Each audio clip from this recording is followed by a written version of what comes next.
Gordon. You all right, dear? We're keeping you up. I knew he was going to say that. I yawn all the time because I'm just a yawner, and he always brings it up. So Ian, where you're in England? I'm in England. He's North Carolina. I'm in North Carolina. Yeah. Okay, so what part of England? Norwich. Okay, and what part of North Carolina? Greensboro. Okay, I lived in Anger for a year. Anger is 45 minutes from the middle of nowhere, or as I like to say, the year 1961, because it is very rural farming. And it was 45 minutes southeast of North Carolina. My ex-wife went to grad school at Boston University and then couldn't get a job here in Boston. All the athletic training positions were full that year. So she had a contact from when she went to Ohio State, who was an athletic trainer at Campbell University, which is in Anger. It's in a tiny little, but it's by Fuquay Varina, which is sort of a name. Wow. So I lived in an old farmhouse, and that's where I got my prior dog, the one that Cal here is the Stanley. One. So yep. Wow, that's hilarious. Well, it's funny. A lot of the card collectors are either in Florida or North Carolina. Or from Florida. Or spent time living in Florida. You have to have an inside hobby because it's too damn hot to go outside. And I just censored myself because I almost F-worded there, but I'm doing it already. That's fine. I mean, we are recorded, but we haven't actually started yet. But you know what? We'll probably keep this in. Yeah. So I'm in Boston currently. I grew up in Michigan. I spent half of my adult life in Ohio in 2 different stints, and I've had 6 total years in Massachusetts, with a year in North Carolina and a year in upstate New York mixed in. My ex-wife, we had to travel for her work a lot. Wow. Okay. Well, I'm going to be in Boston in August. For a bit. We should have lunch or something. Yes. No, I'll let you know. Well, awesome. Norrin, you haven't said if you're going to be making. I'm showing up. So when you're there, all right. I'm going to make it a point. What's going on in August? Who's that? Sorry, what? What's going on in August? Well, I'm just there. It's our first proper family vacation since before COVID, BC. Oh, okay. And we've got friends in New Hampshire, but I can only take. We get about. You don't get as much in the US. I think you get like 14, 15 days holiday, something like that a year or something like that. My company a long time. I get about 6 weeks. I get more than a month. Oh, well, yeah, you get more than most. But I know in the US it's a lot shorter than the UK, which is usually about 4 weeks. But most companies, mine included, you can't take more than 2 weeks off in any one chunk because it's just, they're like you to spread it out over the year and, yada. Especially because we're a small company. So I'm off for 2 weeks. My wife, my daughter's going to be on summer holidays, which is 6 weeks. So they're going a week earlier. So they're going to be over there. They're going to a few days in Boston, go up to New Hampshire. I'm going to fly out. I fly in. I'm going to be going straight to bed because it'll be a stupid o'clock in the morning. Right. I'll have a day in Boston. I'm meeting up with Pankit, who's a friend of ours who collects Captain America. Then I'm going to go up to New Hampshire. I'm going to be there till Friday. I'm going back in Boston for a week, and then we fly out on Friday the 26th. So we should definitely together in the week that you're in town. Definitely. I've lived here for. I lived 2 years in Back Bay, which is right by Fenway Park, like literally across the square from Fenway Park. And then 2 years in Western Mass, and I've done my bit of tourism, and I love New Hampshire, Vermont, and all of that. I'm a cyclist as another one of my many hobbies, and so I go up there to mountain bike. Vermont mountain biking is basically the best in the world. It's just there's so many places in Vermont and New Hampshire. Wow. So cool. Wow, cool. Damn. All right. Well, can't wait. It's just be nice to just sit down. I've booked myself, because I'm flying out on my own as well. I've booked myself one of those, you pay extra for it, and it's the seat with the extra legroom in front of it. Oh, wonderful. So I'm looking forward to that. Plus for the 6-hour flight. Oh, yeah. Well, it's more on the way out. It's a bit more. It's on the way out, it's about 7.5, 8 hours, because you're flying into the wind, basically. Flying back from America is always quicker because the wind's behind you most of the time. So. My honeymoon with my ex-wife was 3 days in London, 3 days in Paris. Oh, nice. So nice. There one time. I would love to go back. Well, it's still here, so door's always open. Still here. Haven't moved Still- it. Not Still, hiding yeah. anything. Still, everyone's still crazy. It's Right. funny because, and I promise I'll let you get started, but the one thing No, that's fine. I don't know how much time you've spent here in Boston, but what's funny is I lived in Ohio and Michigan, where the old things are like 160 years old, and then you come to Boston and the old things are like 300 to 400 years old, and then you go to London and you go to, oh God, what am I thinking of? The church that is famous. St. Paul's Cathedral? Or No, Westminster Abbey? Westminster Abbey. You go to Westminster Abbey, and there's a wooden door there that is literally 1,000 years old. Mm. And you touch a door that 1,000 years worth of people, 400 generations worth of people have touched. Yeah. And that's crazy. Yeah. My wife works in Norwich Castle, and it was built in about 1090. I think they started on it. Yeah, it's crazy. It's absolutely bonkers. And there are loads and loads of churches in Norwich. I don't know why. There's just loads. And yeah, some of them are just like ridiculous. And I walk to work and I pass bits of old city wall that's like archaeological kind of ruins, I guess is the best way to phrase it. Yeah. But yeah, because it used to be a walled city. So, and then you go to somewhere like Edinburgh and it's just crazy, blows your mind. Anyway, welcome to Archaeology Hour with the Marvel Card Collectors podcast. I think you have to say it a little slower than that, though, when it's a show like Archaeology Hour. Yeah, Archaeology Hour. Yeah. Thing is, you listen to 100 episodes and they're only just starting to scratch the surface. Welcome to Archaeology. That's a great joke. Welcome not to bad. Archaeology Hour. We're going to dig in, and like, how many puns do you think they make, and how funny do they think? How many times do they make the pun, and then they all still laugh at it every time? Yeah. Like, you're sure that's exactly how it works. Yeah. Well, listen, I work in a big aspect of my job is data governance, and one of the jokes that data people always tell each other is, why can't you use beef stew as a password? I don't know. Because it's not strong enough. Oh God, that is so bad. And it's funny. I work in enterprise data management. I do metrics, but but part of my team is data governance, ownership, that kind of stuff, stewardship. So yeah. Oh well, there you go. Well, kindred spirits. I'm gonna start because fuck it. Technically speaking, we've been recording for 7 minutes and it's gold so far. So let's carry on.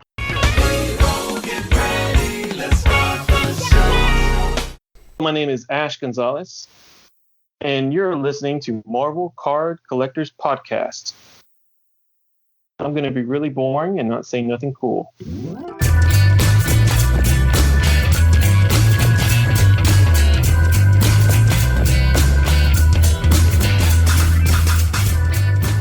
Hello, everybody. My name is Ian Taylor, and you are listening to the Marvel Card Collectors Podcast, your weekly digest of hobby goodness, brought to you by the Marvel Cards Fan Collective, an awesome community of card collectors and creators. You can find our two groups on Facebook, details of which are at the end of this podcast, so come check us out. With me, as always, is my co-pilot in all things Marvel cards. You are like the sunset, my friend. A red glow. The fiery redness, a testament to our everlasting love. The sun sets with a splash of different colours, just like the colour you brought into my life. An ever-glowing star, warming me, just as the sun warms the sky. Snoring Rad. Wow. Wow, that... God. Thank you. That was really lovely. Oh. My wife has never said anything that beautiful to me. That is... touching. Very touching. Would you like a Kleenex, dear? I do. Yeah. I do, actually. I need that. Yeah. And one for your face. Right. So Wow. yeah, I went there. See, this Ben, this is what he has to put up with every week. Ben, I hope you know what you walked in onto, because it's going to get weird. I'm wondering if maybe I joined the wrong podcast. I think you did. Well, I think I joined the wrong podcast. Oh, this is like a therapy session. We've got a guest, everybody. Welcome this week. We have a guest. You've guessed already. In fact, if we keep in any of the stuff before the intro, then you'll know already.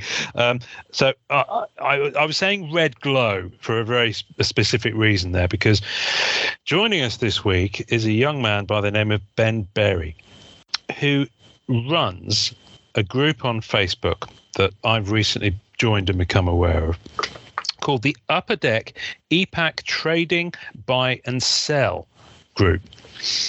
Catchy name. I like that. I'm sorry, I'm being cheeky already. It's extremely literal. It is. Well, it does what it says on the tin. Yes. I guess. Well, thank you very much for letting me join. I appreciate it. You're more than welcome. I just thought it'd be fun to just to chat to you, because obviously you run a group and you collect cards. Yep. We run 2 groups because we're crazy. Because why just do one? And we collect cards. So, I kind of figured that let's have a chat. Ben, tell us about yourself.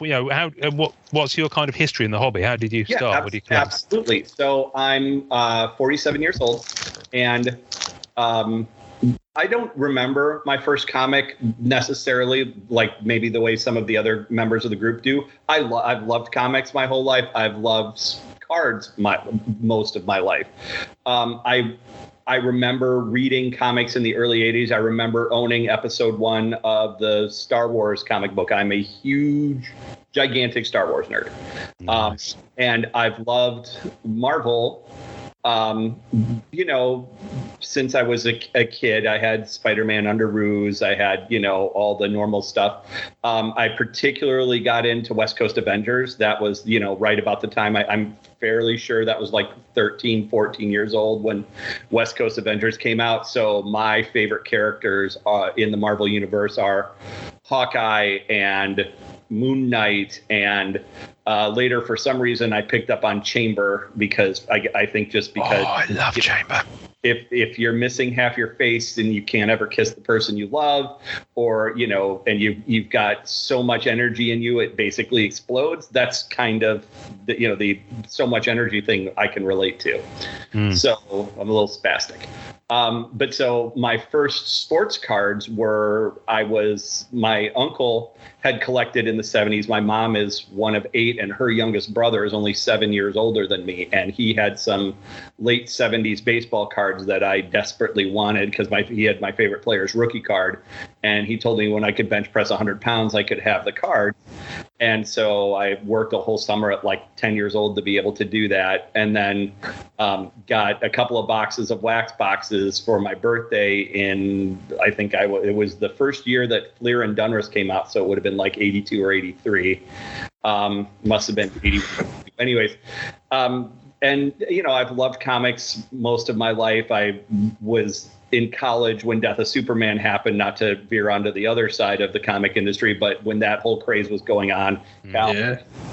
So, so I've been a comic reader my whole life. And then obviously the movies and the MCU happened and all the things around it, that's just made my consumption of it that much easier. I've seen almost all of the movies in the theater. Obviously, the pandemic changed some of that. I didn't see Captain Marvel in the theater. I didn't see Spider-Man No Way Home in the theater.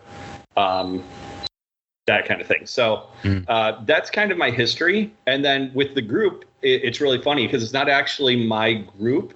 It was started by a guy who I don't even really know, who I think was in college at the time, and he started it just to have a place to buy and sell. So as a quick deviation to the point, and you guys will have to get used to that, I do that a lot.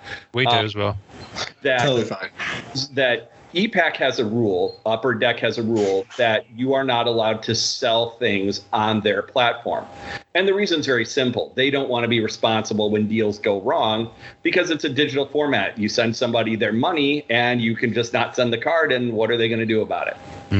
So they didn't want to be responsible for that. But their end user agreement and direct conversation with their administration have said, they don't care what people do once they buy the card. They don't have any responsibility for it. And, they couldn't enforce that we aren't allowed to sell it anywhere. Secondary market is secondary market.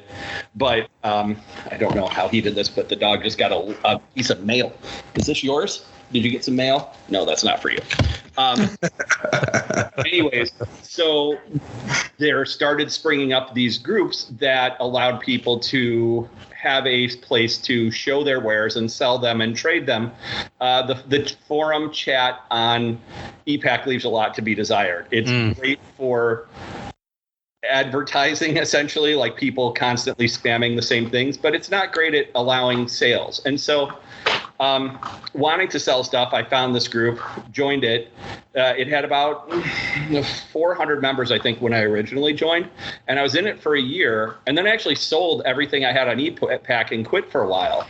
And then a new set came out with a bunch of rookies. I'm specifically a hockey fan on the sports side, a baseball fan too, but Upper Deck doesn't have that license.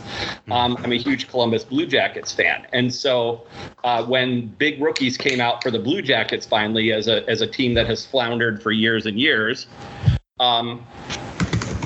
I had to rejoin and start buying. And that group was the Wild West. There was no the guy who founded it was in college and was busy with family stuff and didn't have time to run it. And he wasn't really they didn't have mods. They didn't have organization. And one day I had just kind of gotten tired of the fact that it was the Wild West and people would ask you to PM for prices, and then you'd get these exorbitant things and they'd have people battling against each other. All the typical forum stuff that happens when you've got an unmoderated group of people in an expensive hobby that it's really easy to get caught into the I need as much as I can possibly get for every card scenario. So I went to the guy who ran it and said, hey, we need structure here. I just, I'm willing to take it on. I'm willing to do it. And, but at least take a look at the idea of it. If you're not wanting me to do it, then maybe you can find someone. And so he agreed to let me take it over. I had initially a core group of 2 other people that I said, one of them I said I had to do it with. His name is Corey. He's just phenomenal. He's retired from being a mod due to he's a parent and has a busy life, but he's still a mod emeritus, still a guy who I listen to a lot.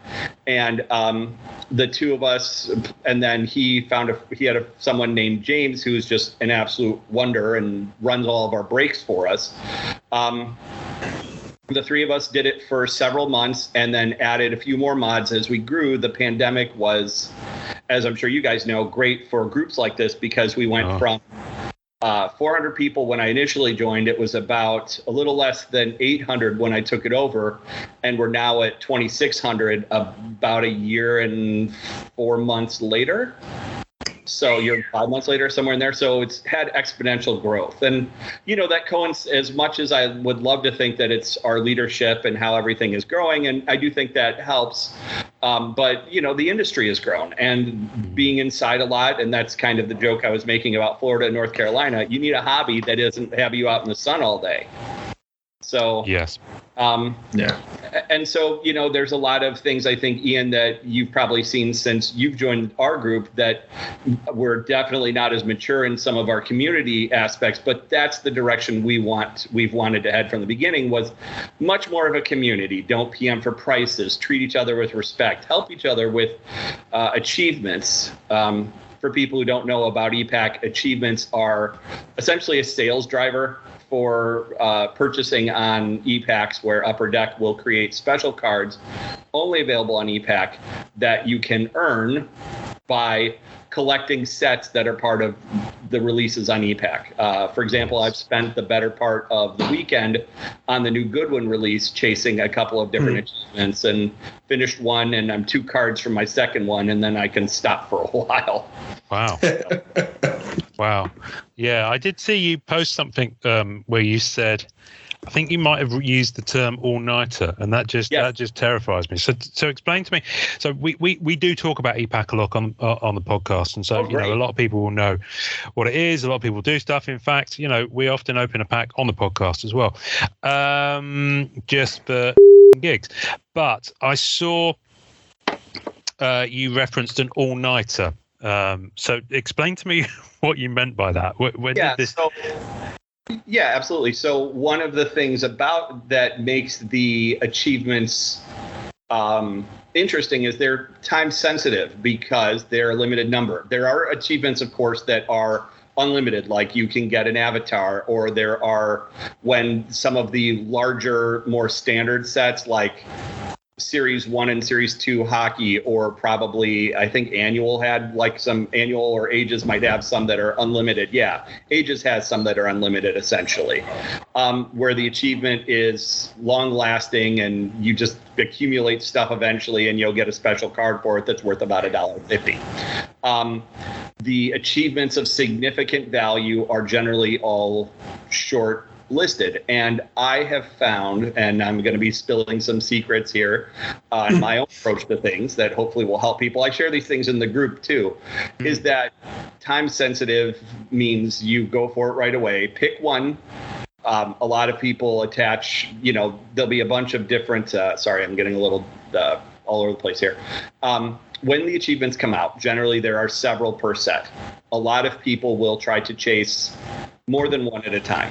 I find that incredibly difficult. I find that you wind up sacrificing one for the other a lot of times, and it slows you down, especially on ones that are short printed, 25 or 15 or 50 even.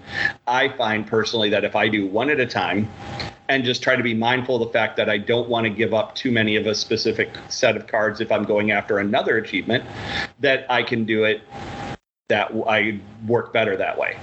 And Thursday night, there was an achievement that I thought I could do. It was a very time-consuming one, but not a terribly expensive one. They had a set of playing cards that were included in Goodwin that I believe were drawn by Lisa Frank, who, if you're in your 40s, you remember high school and junior high and these weird-looking rainbow stickers.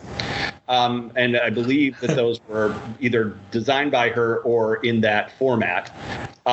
And so you had to, but the thing is, instead of one set of playing cards, you had to get 10 sets of these playing cards. So 480 playing cards, because the aces are short printed. They didn't include them in the chase.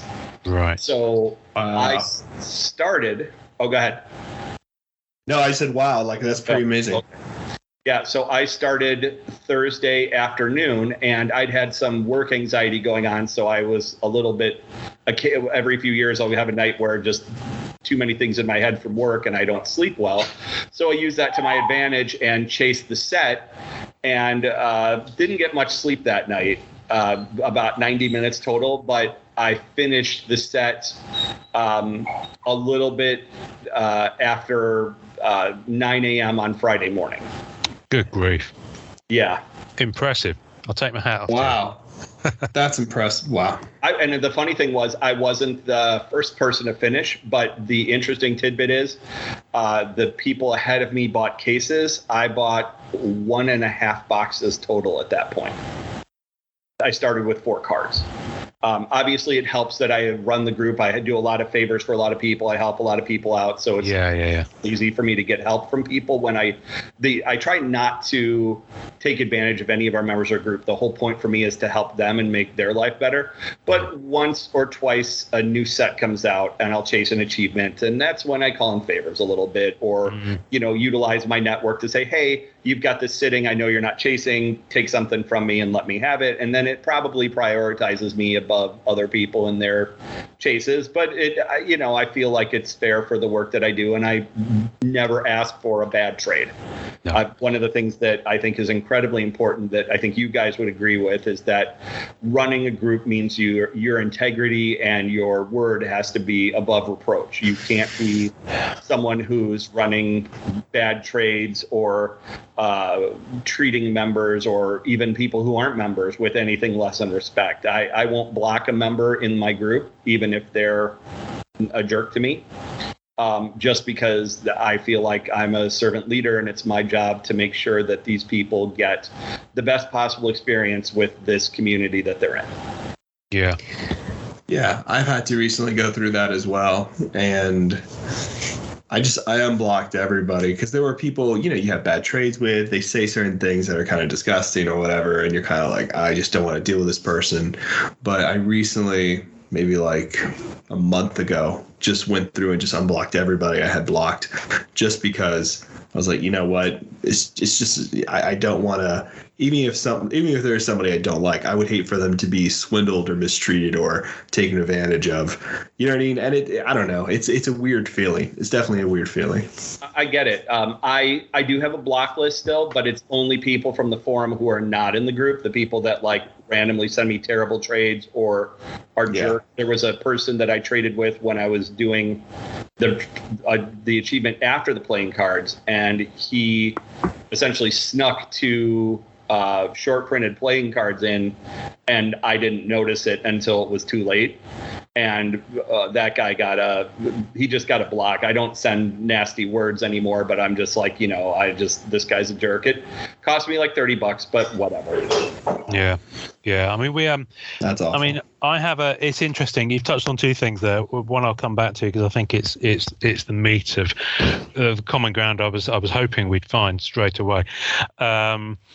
But on the block thing, I personally don't block anyone in the group because, well, we have a rule in the group, which I think a lot of the rules that we took for the groups when I started it, I took from retro video gaming groups in the UK. Okay. Because they are very competitive. In terms of the nature of the stuff, you will have vintage stuff. You will have some very, very collectible stuff. And the parallels with trading cards were immediately apparent. So things like, if you're going to sell something, you have to have it priced. If you're going to sell something, you have to stay on comments. All that kind of stuff, which is to keep things above board. And, you immediately realize how uncomfortable that is for people who like to maybe take the piss a little bit, or maybe like to try and get one over on other people, or even the ultimate one is the people who are actively out to scam people, and they're the only people that I really kind of block is that latter category. If someone is found to have I wouldn't say we've done it massively over the years, but we have had maybe half a dozen people that we've removed from the group because they've been found to be doing something really shady, like really or just generally are bad actors in the hobby, and we've seen them behaving really shady in other areas, and just as a protective measure. There's one example of that I'll talk about off air with you afterwards, because I'm sure you'll have come across this particular character. But very rarely do I block someone personally unless they start coming at me unreasonably on DMs, in which case, And I've it's interesting. I've gone the opposite route to Norrin on this. Norrin's block list was impressive, long and distinguished, much like his my height, my physical height. But I was trying to not to be really, really funny. I know, I could tell. That's why I interrupted. No, it's a line from Die Hard. Someone says it's long and distinguished, and someone else replies, "Yeah, like my Johnson." I think it's Top Gun. Top Gun. There we go. There we go. Thank you very much. Yeah. Thank you. I failed in Pop Culture 101 then. But I've gone the opposite way because I've found I've kind of got to the point with the groups where I find I needed to distance myself from them, so the mod team is bigger now. And I've had to just kind of say to them, I need to be able, for my own well-being, I need to be able to step away a little bit. Yep. So I've become a little bit more hair triggered, because sometimes, and we had one a couple of weeks ago where someone came at me on DM, and he just needed to cool down, and he was being unreasonable. And in the end, I was like, you know what? It's Saturday night. I'm sat with my wife, and you're choosing to come at me like this. Go. Just go. Just be in some other space away from me. So that happens. I think there's an element where, as I'm sure you'll agree, and this is true of all social media, but I think especially on something like this, is people lose sight of the fact there's a person behind the avatar. Yes. Which I think is important to realise. No, the other thing you touched on, which I thought was interesting, was the knowing that people will look out for you because you've looked out for them, and that it for me that ties into the whole reason the groups exist, is building that community. Yes. Where people will help each other out, and someone who is actually sadly just kind of decided to exit the hobby and sold a lot of his stuff, said to me a few years ago when we first started chatting, good friend, said if everyone helped each other out, then everyone would have the perfect collections. Or I'm paraphrasing. I don't think he said quite that way. I think he said it in a much suaver way than me. And I always think that's true. So I noticed on your group, there's an awful lot of. It's not just non-sports. There's obviously a lot of hockey there as well. What's the biggest differences, if you like, or maybe that's the wrong way to ask it? Are there similarities between the way that the sports guys run versus the guys that are into just the Marvel and entertainment? Yeah, and so it's really interesting. So we've really just started to grow the Marvel side. Some of that was my foray into your group. Saw a lot of people come back when I just mentioned it in a comment. It's because I never try to recruit. I've never actively recruited anywhere. I don't think that's right. There other groups have other reasons to exist, and I mentioned the group as a lot of times there's a really big hockey card group in general, not just EPAC but hockey cards in general. It's basically the main one. It's got like 26,000 members, and I sell EPAC cards on there that are bigger dollar ones because sometimes there are buyers out there who have an EPAC account.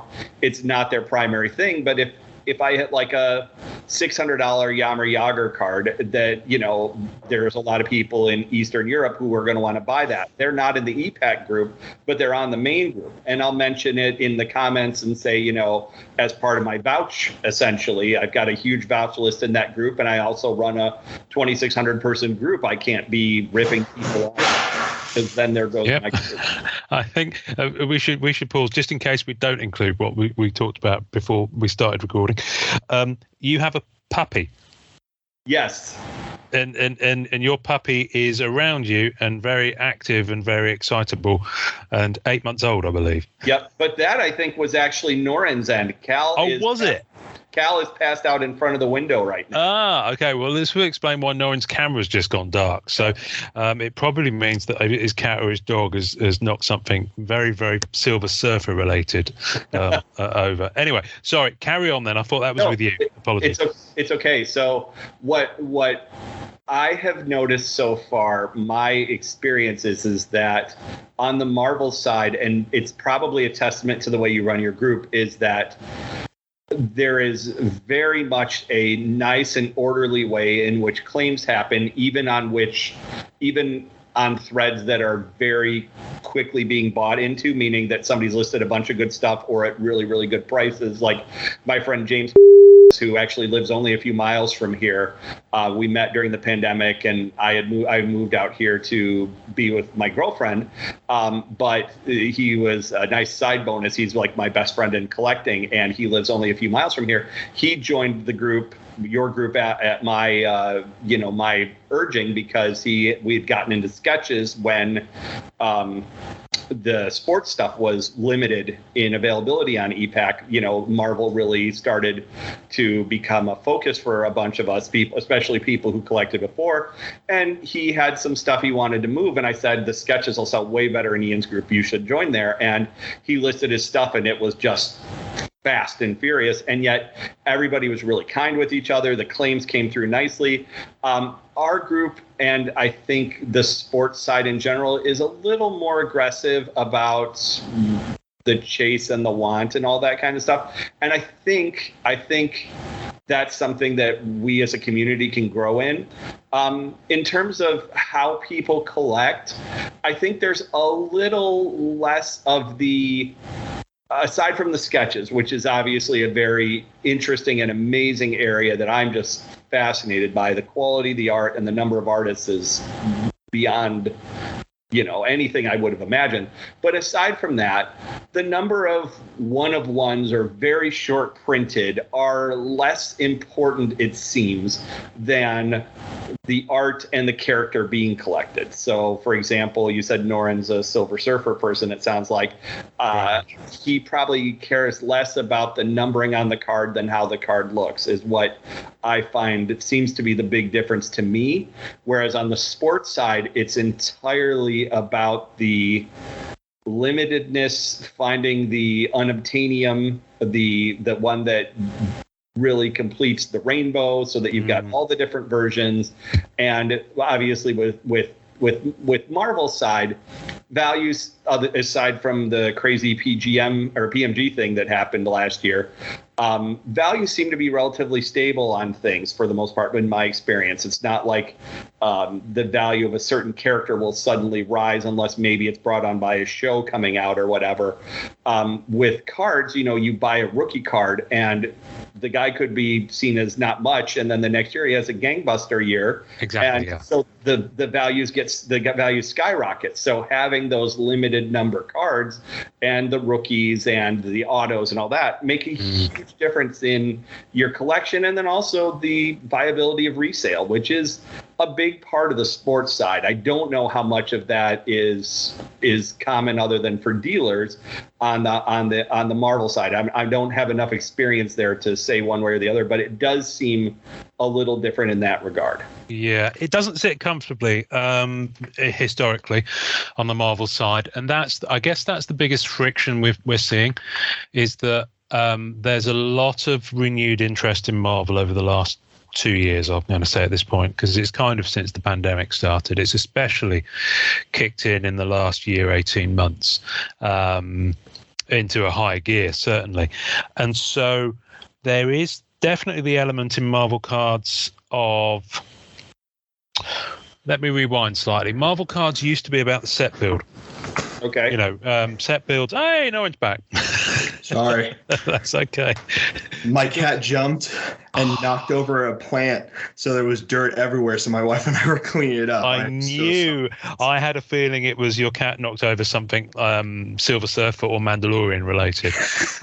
We wouldn't have a cat after that. Well, I was going to say, I think you come back with a skin, with a cat skin on your head. Blood down. Sorry guys, ritual sacrifice had to happen. Excuse me. I spent hours on YouTube yesterday building that Mandalorian head.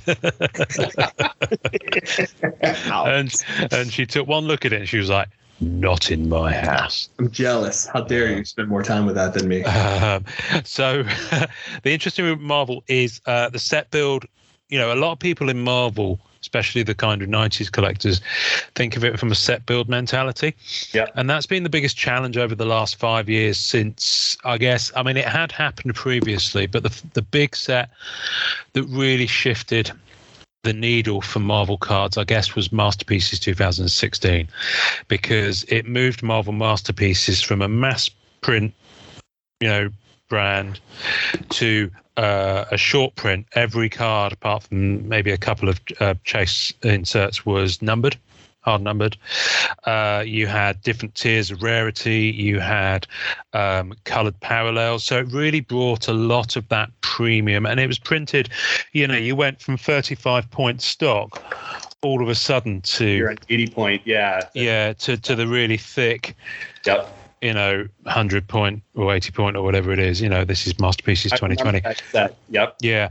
And they've stuck with it, and it's really changed the way a lot of the older collectors approach collecting, myself included.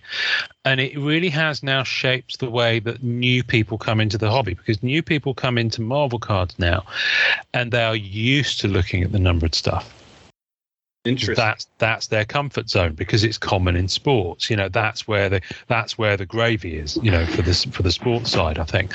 And so you have those people coming in, and Marvel is a fraction of the size in terms of the inventory that's out there of sports.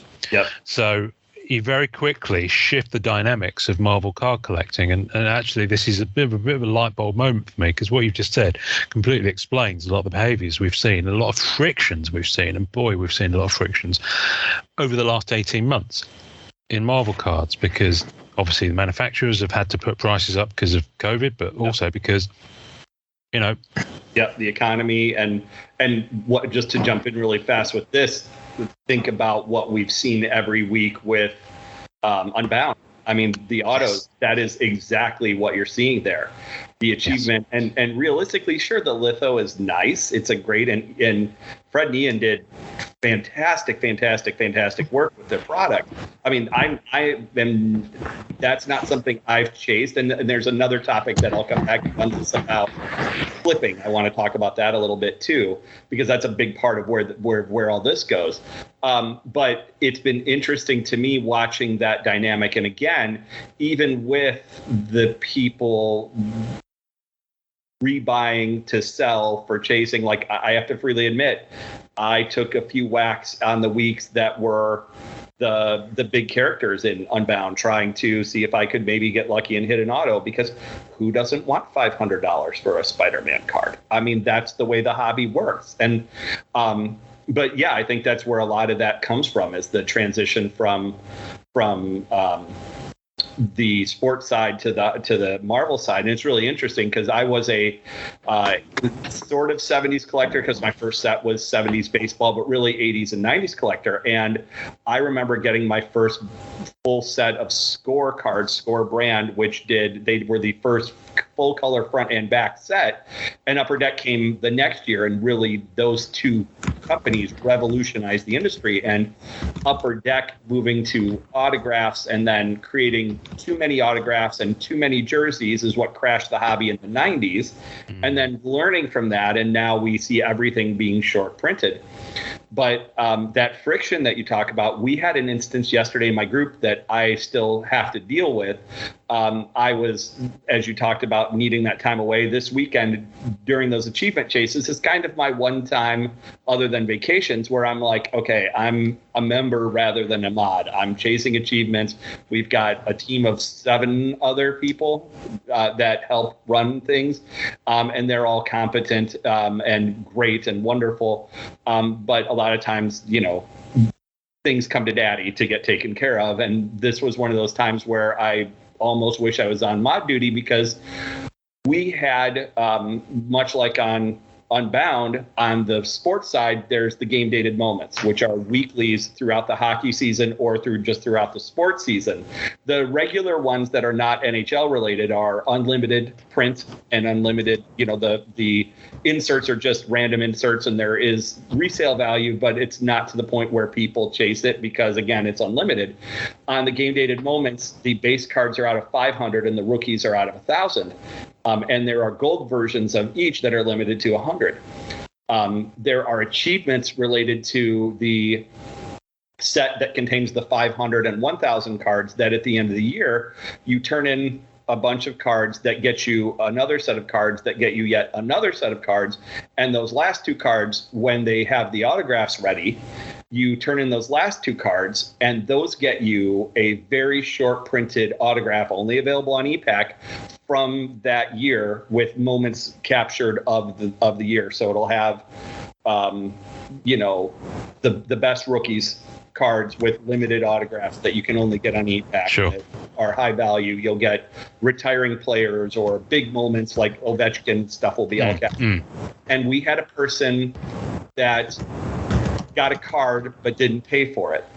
And the other admins kicked him out of the group yesterday because their response was to protect the group. And I'm going to probably look at that and see, is this something where we need to spend a little more time in getting both sides of the story and figuring out, was this an oversight and all that? And the mods did exactly what I would have wanted them to do in this area for now. But I also want to continue to think about, as a leader, how we can best serve the community. I've gotten several DMs from some of our more long-term members who see these things kind of on the long arc rather than in the moment, and wondering how we can better help to make sure that this kind of thing doesn't happen in the future. And not just the sale not occurring properly, but also the person having to get booted because of what happened. We boot probably a little more frequently than you, probably because the sports side brings a different type of collector in some ways, who is a little too aggressive for the community that we're building. But I think in general, my approach is very much like if you've seen the movie Roadhouse, where Crazy at the cooler, the bouncers are talking to him about what do they do when somebody gets mad and somebody misbehaves, and he says, be nice. And he says, well, what do we need to, he says, be nice until it's time to not be nice. And then the bouncers say to him, how will we know what that is? And he says, I'll tell you. And that's the way I think that I try to think of the group, is that I want us to be guardians and guides and not necessarily have to throw somebody out the front door unless it's really warranted. The idea is to grow the hobby and help each other. And stuff like what happened this weekend is a sad part of what we do. The nice thing about EPAC is, especially within the group, we have almost zero fraud. We have almost zero problems like this. I honestly believe this was probably an oversight, that the person forgot to pay because they were buying 10 or 11 cards in a hurry, because the game dated moments work like Unbound and everybody's trying to claim everything right away and they're paying for stuff and they may miss one. And I just forgot where I was going back to. Shoot, this happens to me too. We've done 135 episodes doing exactly that thing every week, so don't worry about it.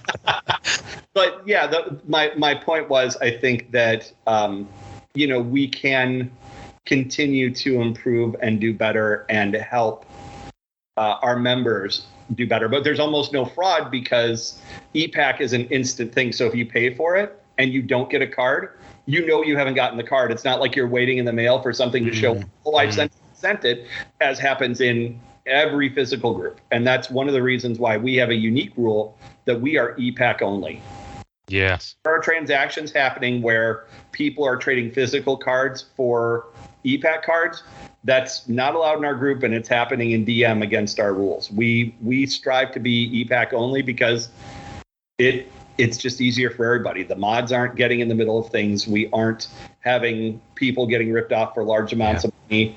We've had, as far as I'm aware of, including the one yesterday, 6 times since I've been the head admin, that we've had somebody buy a card and not get it.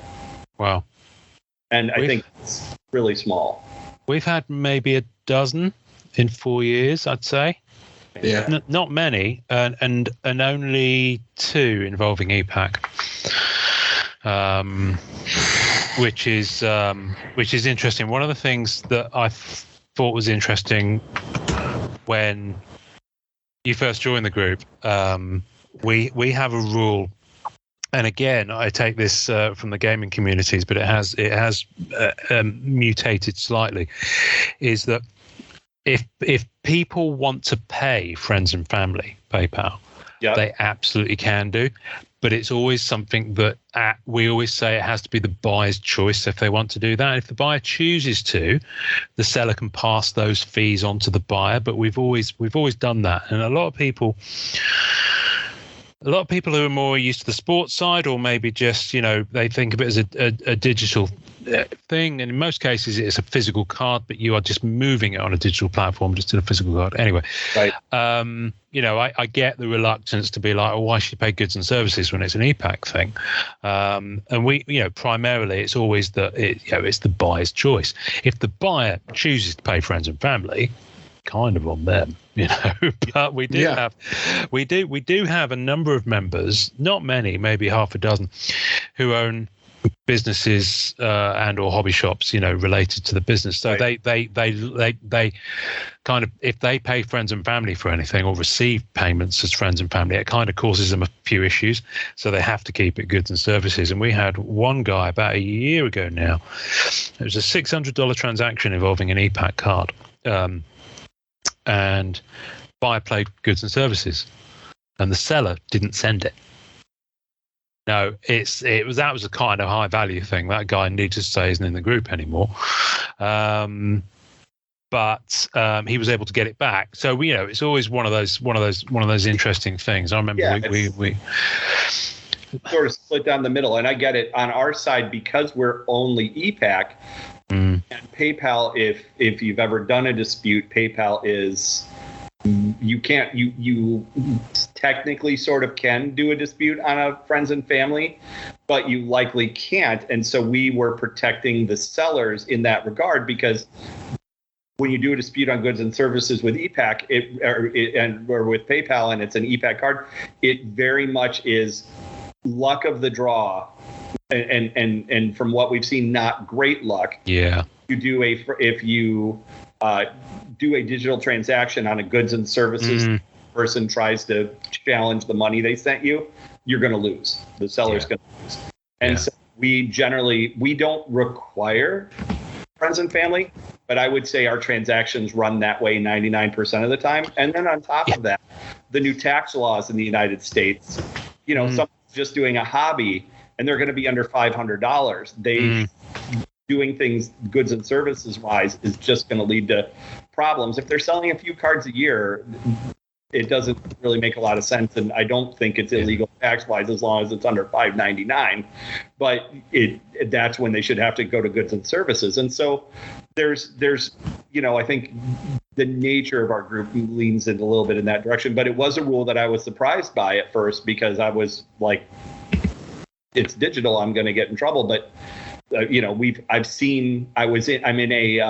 several breaking groups. That was one of the things I got back into in the hobby, is that on the sports side, I joined a bunch of them because that's how I was getting cards during the pandemic, because I certainly wasn't going to the card store. Our local one, you couldn't even go inside. If you went there, they'd bring a box in the car.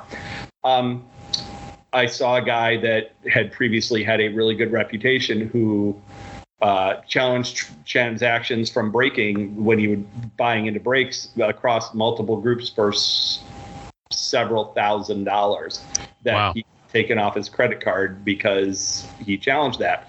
And so that's one that was reaffirming to me about the friends and family rule in our group. So, but again, it's not truly people can take whatever form of payment they want.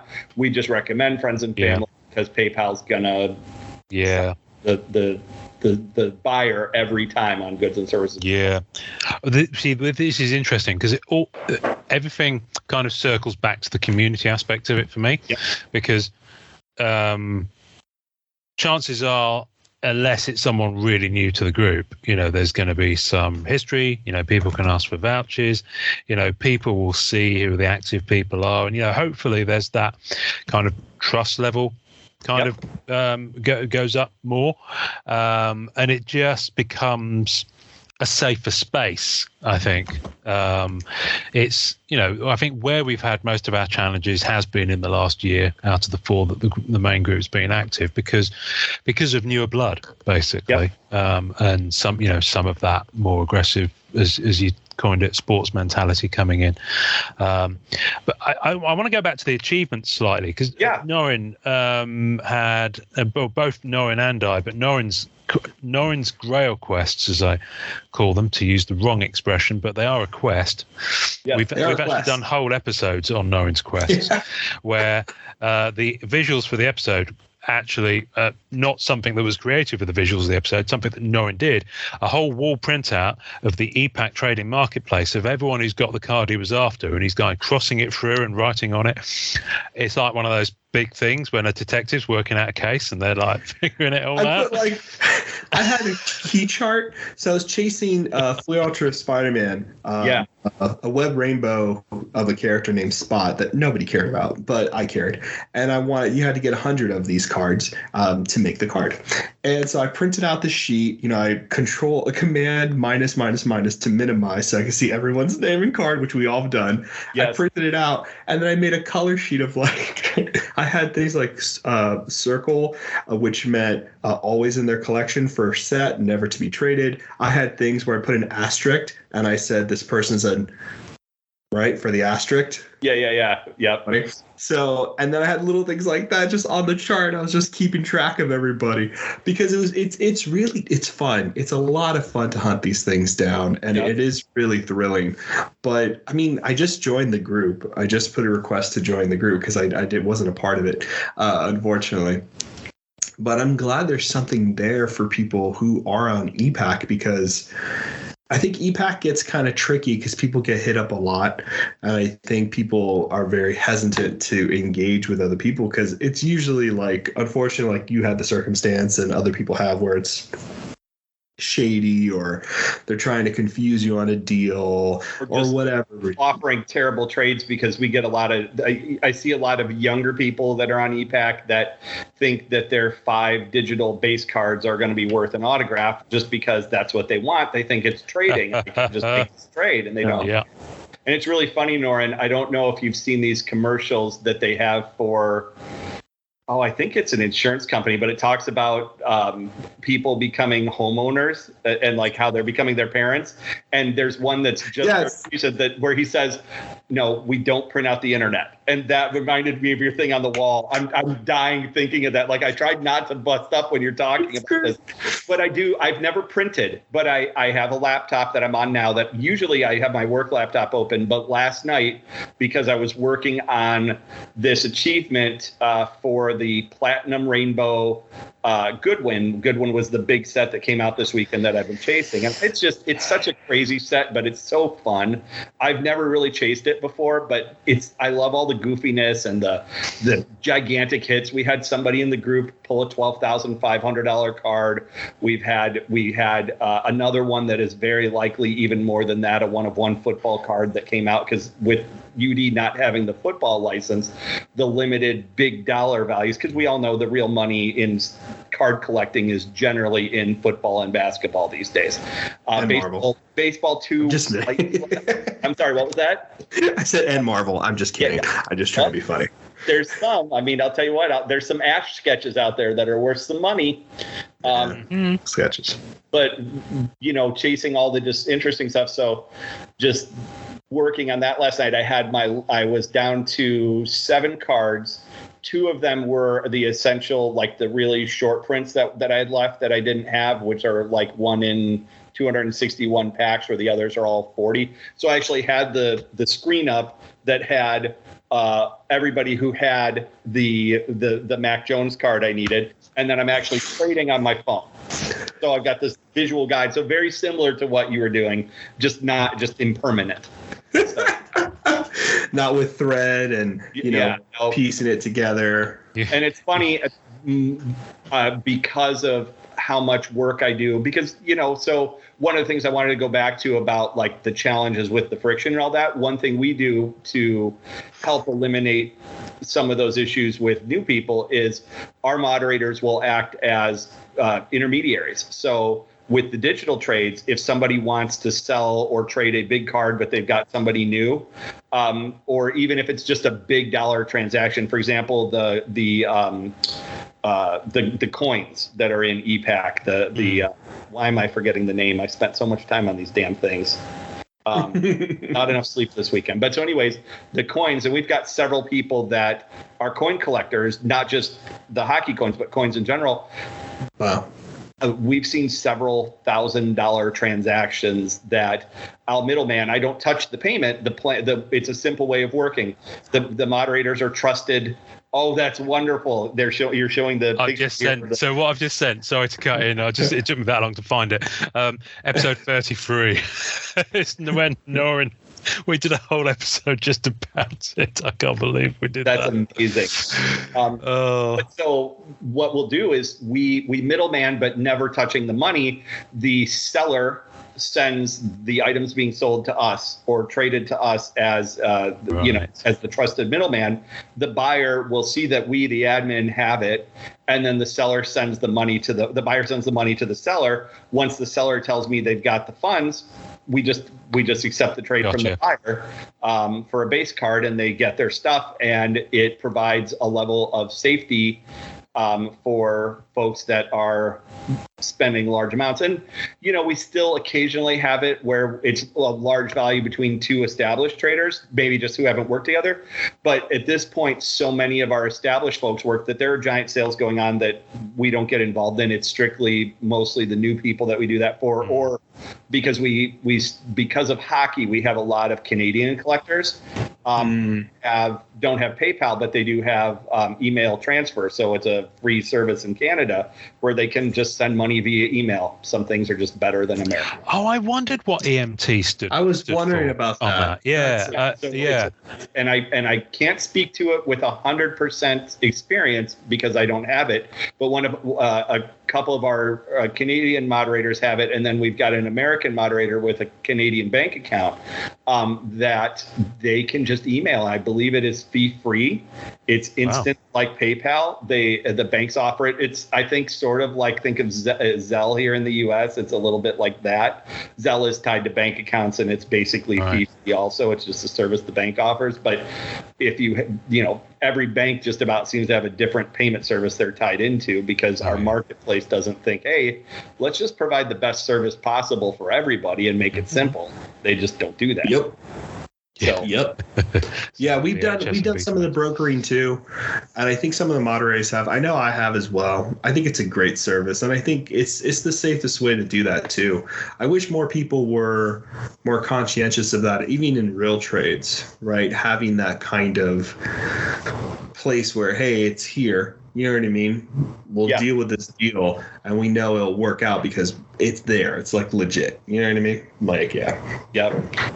I wish that was more normal. And that's why we don't do the physical for EPAC either. I actually had someone ask me, well, what if we sent the card to you? And I said, yeah, that's just not. And I know it's hard for people, especially folks with limited budgets who have their physical cards and they want to get into EPAC. Our group isn't really a good place for them unless they're willing to buy or trade, work their way up slowly. They want to jump in and they're like, well, why can't I use my physical cards? Because that induces risk we don't want to take. And some of it was just simply from an administrative perspective, the amount of extra work we'd have in fixing those deals when they inevitably went wrong, even not on purpose, because eventually sometimes the mail just fails. It's not perfect.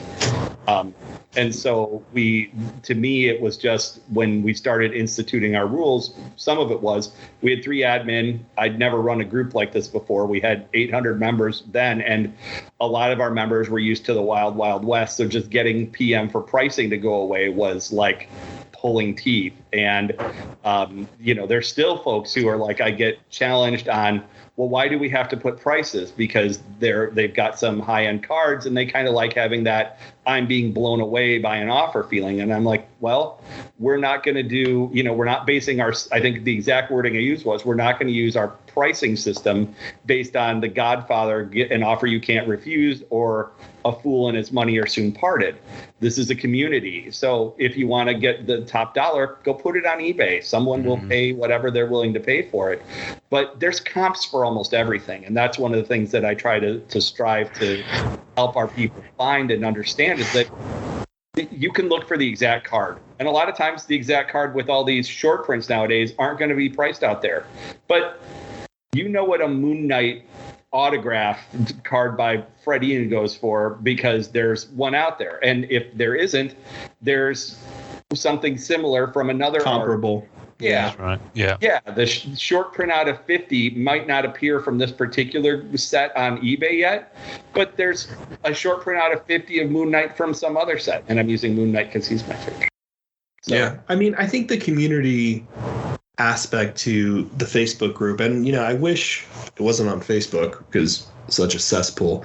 I wish there was a better way to have these groups, and maybe that's a conversation in the future on how that will work, and there can be a service for that. But I think the big thing about it is that the community also has kind of a living checklist embedded in there, right? A living price guide as well. Yeah. That just doesn't exist anymore. We used to have, they weren't great, but we used to have, price guides, and we used to be pretty up to date with all this kind of stuff. Book value. Remember those days when you'd be trading with someone and they'd say, well, this card has such and such a book value versus, Yeah, it's a shame. Like, I wish there was a better way that the Facebook wall system was organized, because all the information gets buried and it becomes very difficult to search for later. It's not very intuitive, and it's quite a hassle. Well, that's why I've been using the topics. You did then great, turned into tags for the last 2 years, and I've calculated, I've personally tagged over 30,000 posts in the last 18 months. That's crazy. I saw that bottom, and I didn't know at first what it was, and then I realized that's what it was. I'm going to need some more moderators if we're going to do that in our group. Yeah, it's annoying because Facebook doesn't allow members to do it. No. Otherwise, I'd say, see if you stick it on there. Actually, I had to remember when we widened our mod team recently from 5 to, we've got 10 now. And even those guys, I had to say, can you at least help me out here? At least tag your own posts because you've got the power to do it. Come on. Yeah. But which was quite funny. What's the one of the things you might have seen more than me is I'm fascinated by folk who. Okay, so EPAC. A lot of the product now is digital, but all of the digital ladders up to physical. Yes, in some way. That's the thing about it. I remember when we had Jason, boss of Upper Deck, back on the show 2 years back now, and he said, it's not going to be like a digital only app which they could sunset at any moment and you'll lose your whole collection. Which right. is there's always a physical element to it. I am fascinated by the people who have huge collections, who choose to store and keep their collections on EPAC. And you must have come across some of those guys in your group. Yes. And in fact, what's really funny is I have become one of those guys just very recently. Interesting. We'll find you help. Okay. There's an 800 number we can call. It's not that my whole collection is there. My primary PC is Columbus Blue Jackets rookie cards of players I want. And to keep myself from spending in unlimited amounts of money, because we all know that there can be a very dark, addictive side to this hobby. And it's really easy between that and the gambling of pack opening, the chase of the pack opening. And I'm actually going to put up a think before you buy post when Series 1 comes out, because there's going to be some big time rookies in that set that people are going to chase. And people can do whatever they want with their money, but I care about my people. I genuinely really care about the people in my group. And I want them to think about this when they go to do this, because there's going to be... I'll tag you in a post on our group while you talk, actually. So if you're wondering when you get off here why I've tagged you in a group in a post, that's why, because we had to do something similar. There was something I wanted to touch on that you had mentioned just before you went to your question. I'm trying to remember what it was, because there was a point I was going to make, but I think I've lost that too. But so anyways, I moved to Boston, and I've moved enough in my life that, like with all the breaks that I was in and all the physical groups, I had a bunch of rookie cards just sitting around. I had a bunch of stuff that shows aren't really happening the way they used to. And I used to set up at shows in Columbus with my Blue Jacket stuff, being one of the few Blue Jackets guys, and just strictly Blue Jackets or strictly hockey. I did really well at shows because the hockey collectors would come to me for that. But I moved to Boston, and there aren't going to be shows happening. And my Blue Jacket stuff I sold to a buddy back in Columbus that he can share with some of the groups that I'm in, those cards so I didn't have to ship them to 50 different people who would want them. And then I did another sale that was essentially everything that wasn't my very strict PC. And my very strict PC is Blue Jackets rookies of players that I like, and only their true rookies, meaning like Young Guns, the actual base rookie cards, and a few RPAs. I'm not chasing every insert of every set, because the completest stuff is it's impossible, because you eventually, with all the one of ones, it's impossible to get them all. And then you wind up with disappointment. So I've backed off of that. And I've got a lot of friends who are completists, and good for them, wonderful for them, because they get what they love. And that's what matters. But I can't be that person. And my finances, simply with all the other hobbies I have, it doesn't make sense. So I limit. So I have right now, there are probably 100 hockey cards in my house.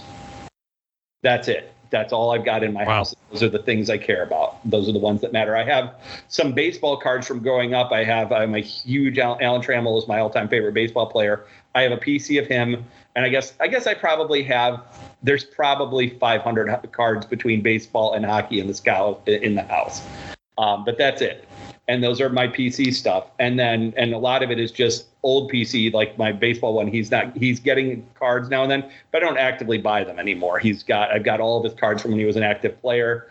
And then my favorite hockey player was a third line center for the Blue Jackets when I didn't know about quality of players and that kind of stuff. I just liked who I liked.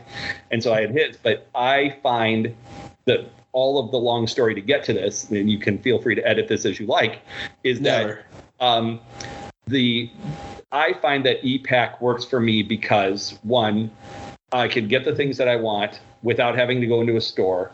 As much as there's the risk of having a hockey card store in my pocket that I can spend money all the time, there's also the fact that I'm not going into a store and having the shiny thing right in front of me that my hands can get on, and then it's so tempting. And also that in this age of mail and fraud and the prices changing so fast and people changing their minds about deals and getting different offers, I find that the selling and trading on ePack just fits me better. I'm lazy about going to the post office. I'm not like, I'll ship your stuff next month, but I don't go more than once a week, and I don't like filling out the envelopes, and I don't have my printer set up here. So just the little bit of flipping where you buy a pack and you hit a young gun or you hit an autograph, or like, I'm one of the people, I was guilty that when Unbound came out and there were good characters, I got 3 Wolverine base and I sold them for a small markup, but I didn't gouge anybody. I made enough to cover my little bit of time I put into it. I think I went like $15 a piece or whatever, about what the market was bearing on that. Yeah. I think that's what those were. Whatever. I don't know. Maybe it was one of the smaller ones that were 15. Maybe Wolverine was more. Yeah, Wolverine was more. Yeah, Wolverine ended up about 25, I think, top end. And I think it was going more than that for a little while too. Well, yeah, until people realised it wasn't needed for the achievement, and then it dropped like a dishwasher from 20,000 feet. So yeah, and then my last one I sold really cheap once we all figured it out. So, but yeah, no, I think we do have. There are some ungodly massive collections on eBay or on ePack, and what's really funny is most of those we don't even see. Most of them we don't even know exists because ePack has the lock feature so you can hide your cards. I know of several accounts that most people don't know about that are ungodly massive personal accounts. There's one that I know of right now that has somewhere around 11,000 Young Guns in it, including some of the biggest names in McDavid's and all of those, and just numbers that stagger the mind. The stack of one player of like 89 Young Guns is like literally $9,000 in cards in that one stack of Young Guns among the plethora of multitudes. One thing that is interesting is that we've seen more of over the past probably 6 months to a year is the show-off accounts are showing up now more, where people are taking their PCs and not locking them away necessarily, but putting the ones that they label it PC. Like I have one called Ben's PC. It's not much of anything right now because there hasn't been good Young Gun rookies for the Blue Jackets or good Blue Jackets rookies since I started it. But the show-off accounts are showing up where the stuff that people just don't want to sell, but they want to be people to show off and see it. And then they just never read that email for the 10,000 trade requests they get a day for the cards that are hiding. And I'm sure it annoys some people that happens, but it's a way to show your friends your cards because we all want to talk about the stuff we have. There's one fellow in group who's almost apoplectic with I wouldn't say rage, just disgust, I think is probably the best word to use. that how dare people do that and just dangle this stuff in front of his nose, and he can't have it. By the by. Anyway, I'm guilty of it. I've got one. There's not a huge amount in there. I just put it there so that I can show other people, basically, who I actually know. It's not to. I don't think I've ever had a trade request to it. But yeah, I've got one for the Black Cat cards. Yeah, but the thing is, once I ship them, weirdly, my chat has just popped up that image I sent to you about 15 minutes ago and showed it to me as if it was new. And yes, I sent it. Skype, you're drunk, go home. Anyway,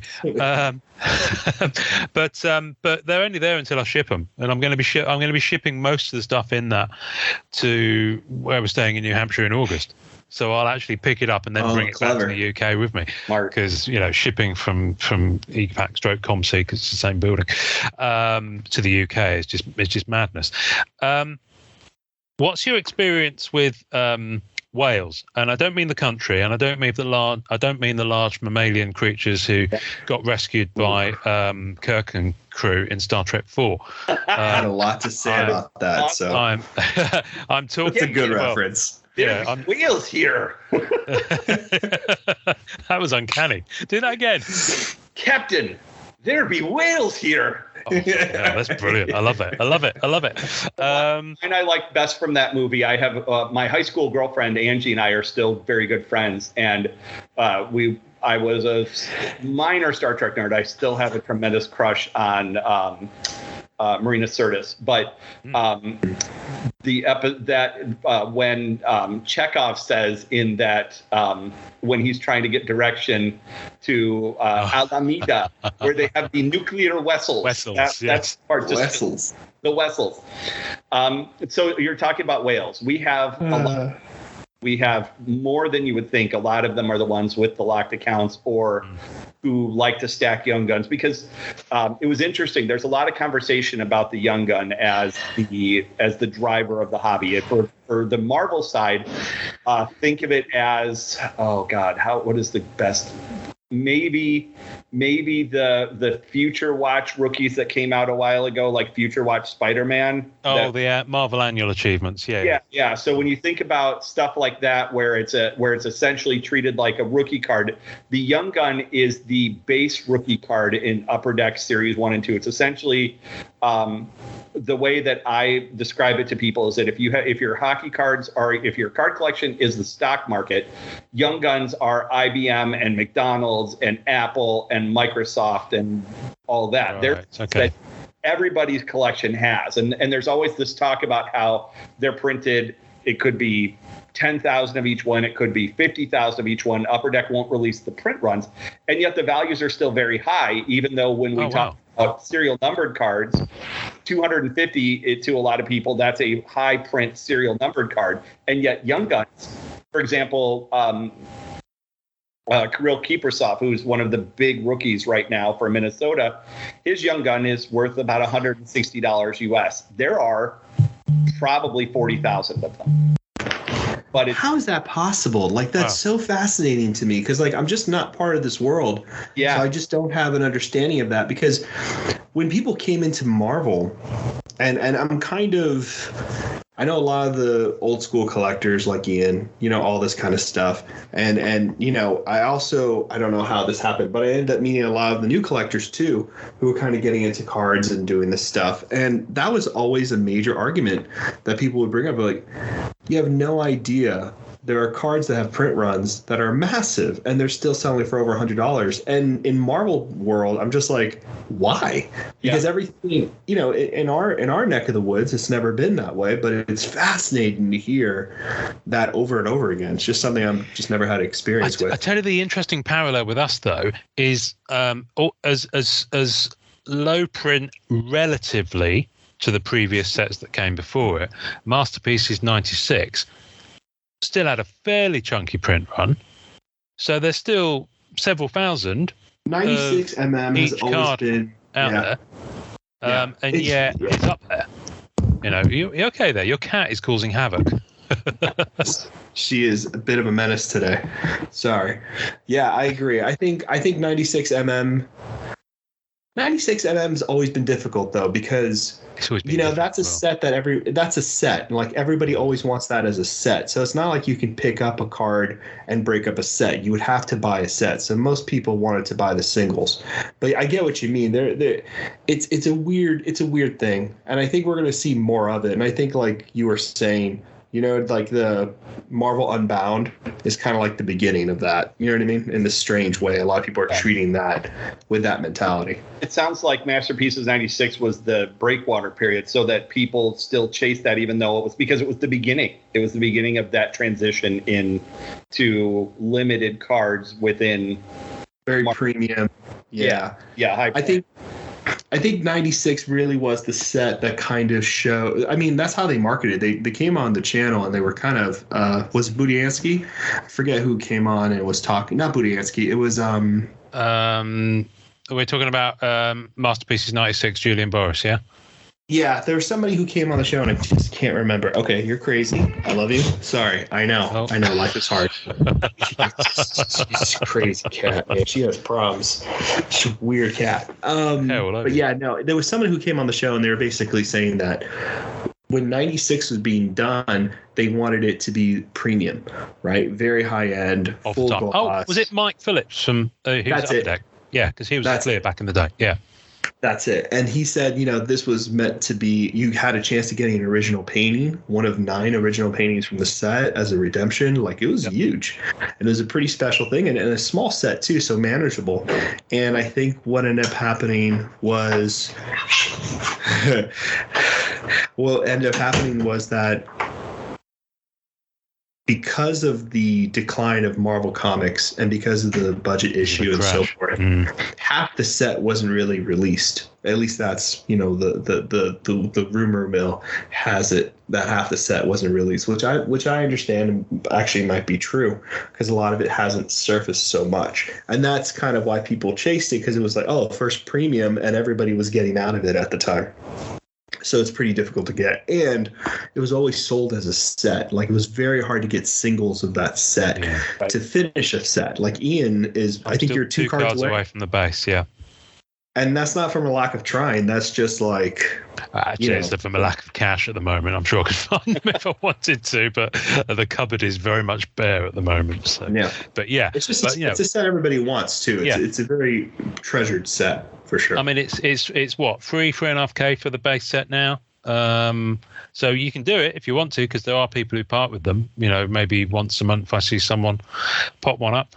But it was unnumbered, and it's a combination of, it's a really unique set in Marvel cards, because it's unnumbered, but it is short print. It's highly desirable because it's Julian Boris, and it has an air of mythos around it, because there is this school of thought that's there's an Indiana Jones style warehouse somewhere with a pallet of it on that no one's ever seen. We've spoken to pretty much as close as we're going to get to the horse's mouth, who was with Fleer when they went tits up, and who said he's never heard of such a thing. He's never seen it. So who knows? Maybe it is. It's a story. It's one of those stories we like to tell ourselves just to keep us warm. There's a wholesaler somewhere that has 6 cases of it sitting in the back that they don't realize because it's hiding behind 90s football that no one's buying. Yeah. But it's 90s football. But it's funny. I mean, also it's really hard to grade. I mean, there's still pop 1s and pop 2s for Gem Mint 10 cards. Like, and for 9s, there's only like 10s or 20s. Like, it's still super difficult. But it is funny hearing about whales and the people who have these giant collections and kind of are sitting on tons of young guns, like you mentioned before, right? Truth is, a lot of cards are just never seen. You know what I mean? And there's a lot of complaint about EPAC. And one point quick, I wanted to, am I going to remember this or not? I'll come back, maybe. One thing that you'll see with EPAC, there was a lot of complaints where, like, I am fairly certain someone in my group in the next week or 2 is going to pull a Michael Jordan 1-of-1 autograph card. There were 10 of them. They have an auditor when they set up EPAC collections to make sure that the odds are fair. So even if only a quarter of Goodwin wound up on EPAC, there's a likelihood that 2 of the 10 1-of-1 autos of Michael Jordan will be on EPAC.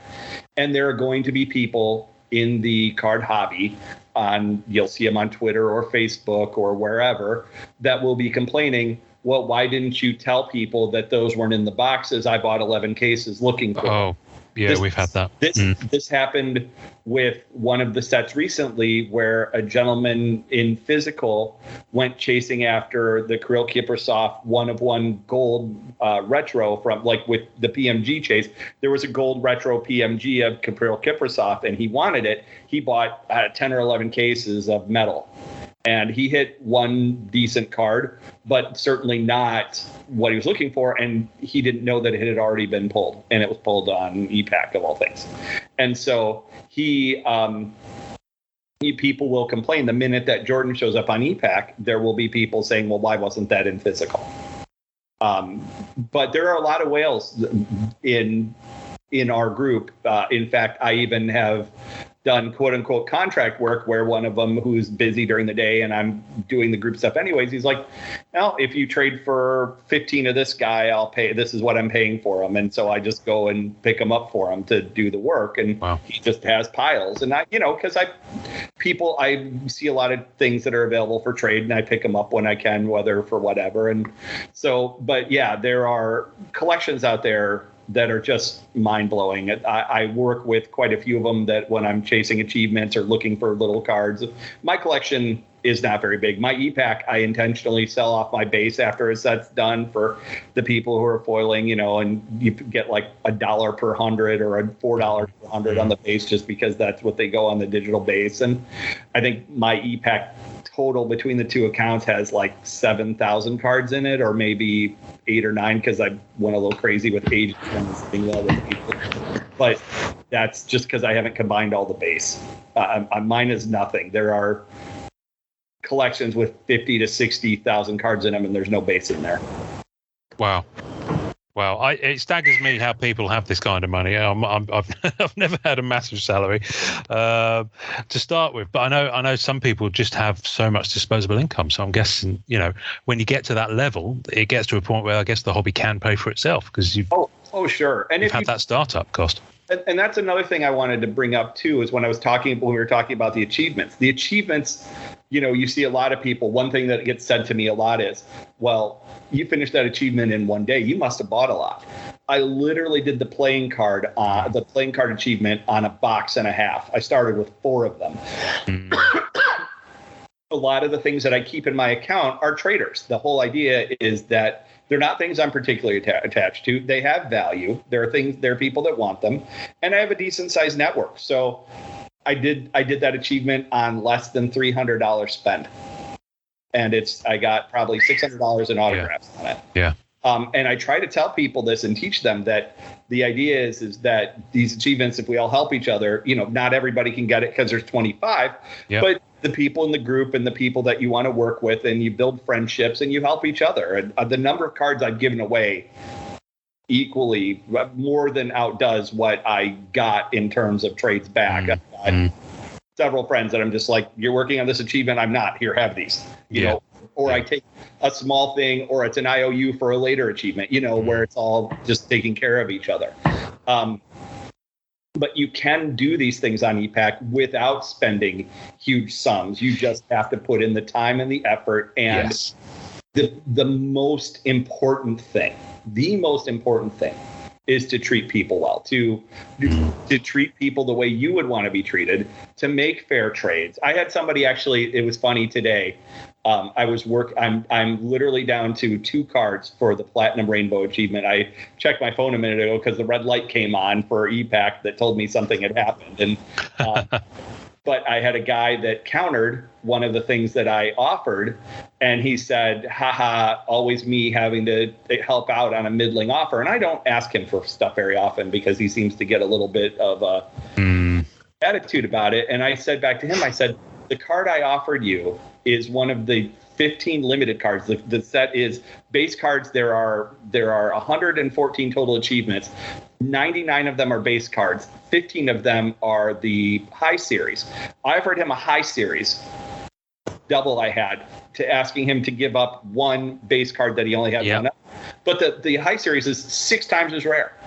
So I said, yes, you're sacrificing a card, but you're getting, as you move through the set, you will find that this card will be 6 times harder for you to get more. And I'm offering that to you. So I was a little offended. I countered back because he tried to add another card. And I countered back and said, I can't give up my only double plus this.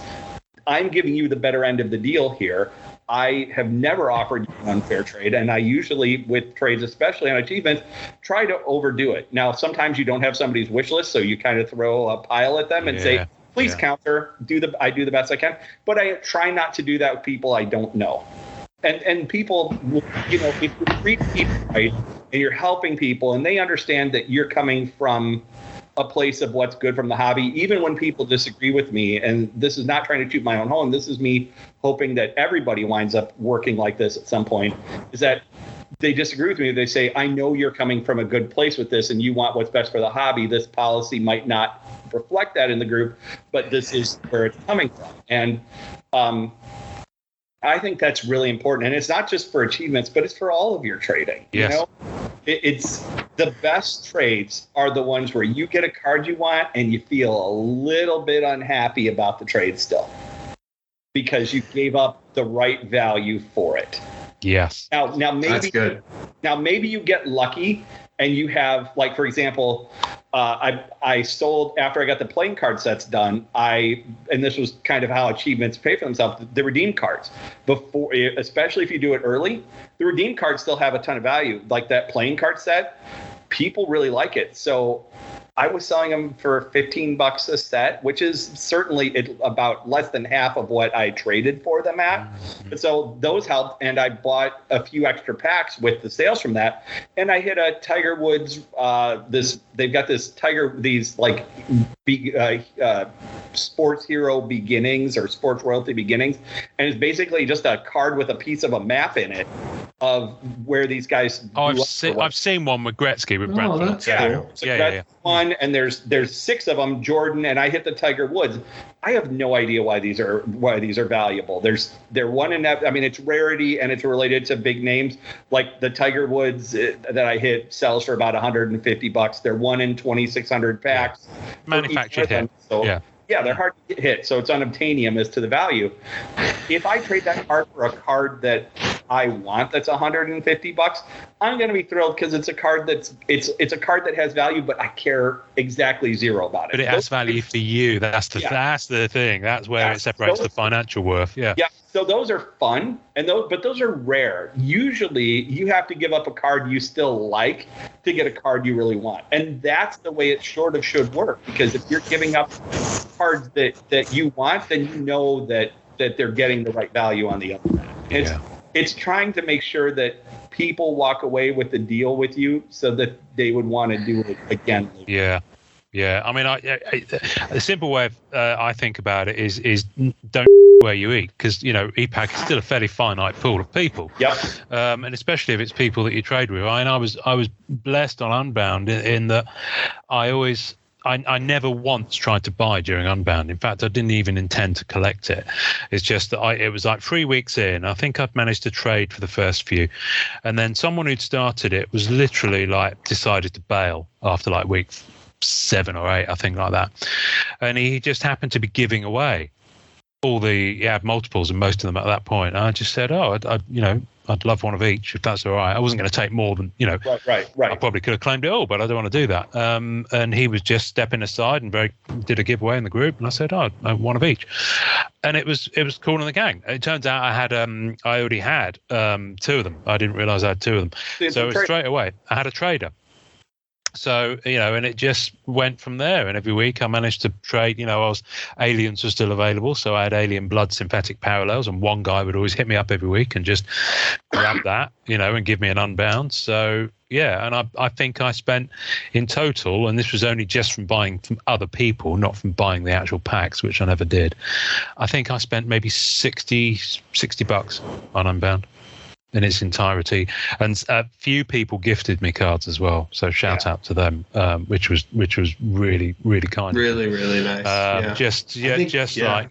offer up, and say, if anyone's got one, I've got a double here, and a couple of them would be like, oh, nonsense, just have it for free digital, which is the one of the blessed, slightly uncomfortable because I'm English and polite about things, but it's still nice when I wanted to get into this point. We as admins make $0. I want to make it very clear to anyone who hears this. I'm not an Upper Deck employee. I've never been an Upper Deck employee. I am not associated with Upper Deck in any way, except they know what my credit card numbers are.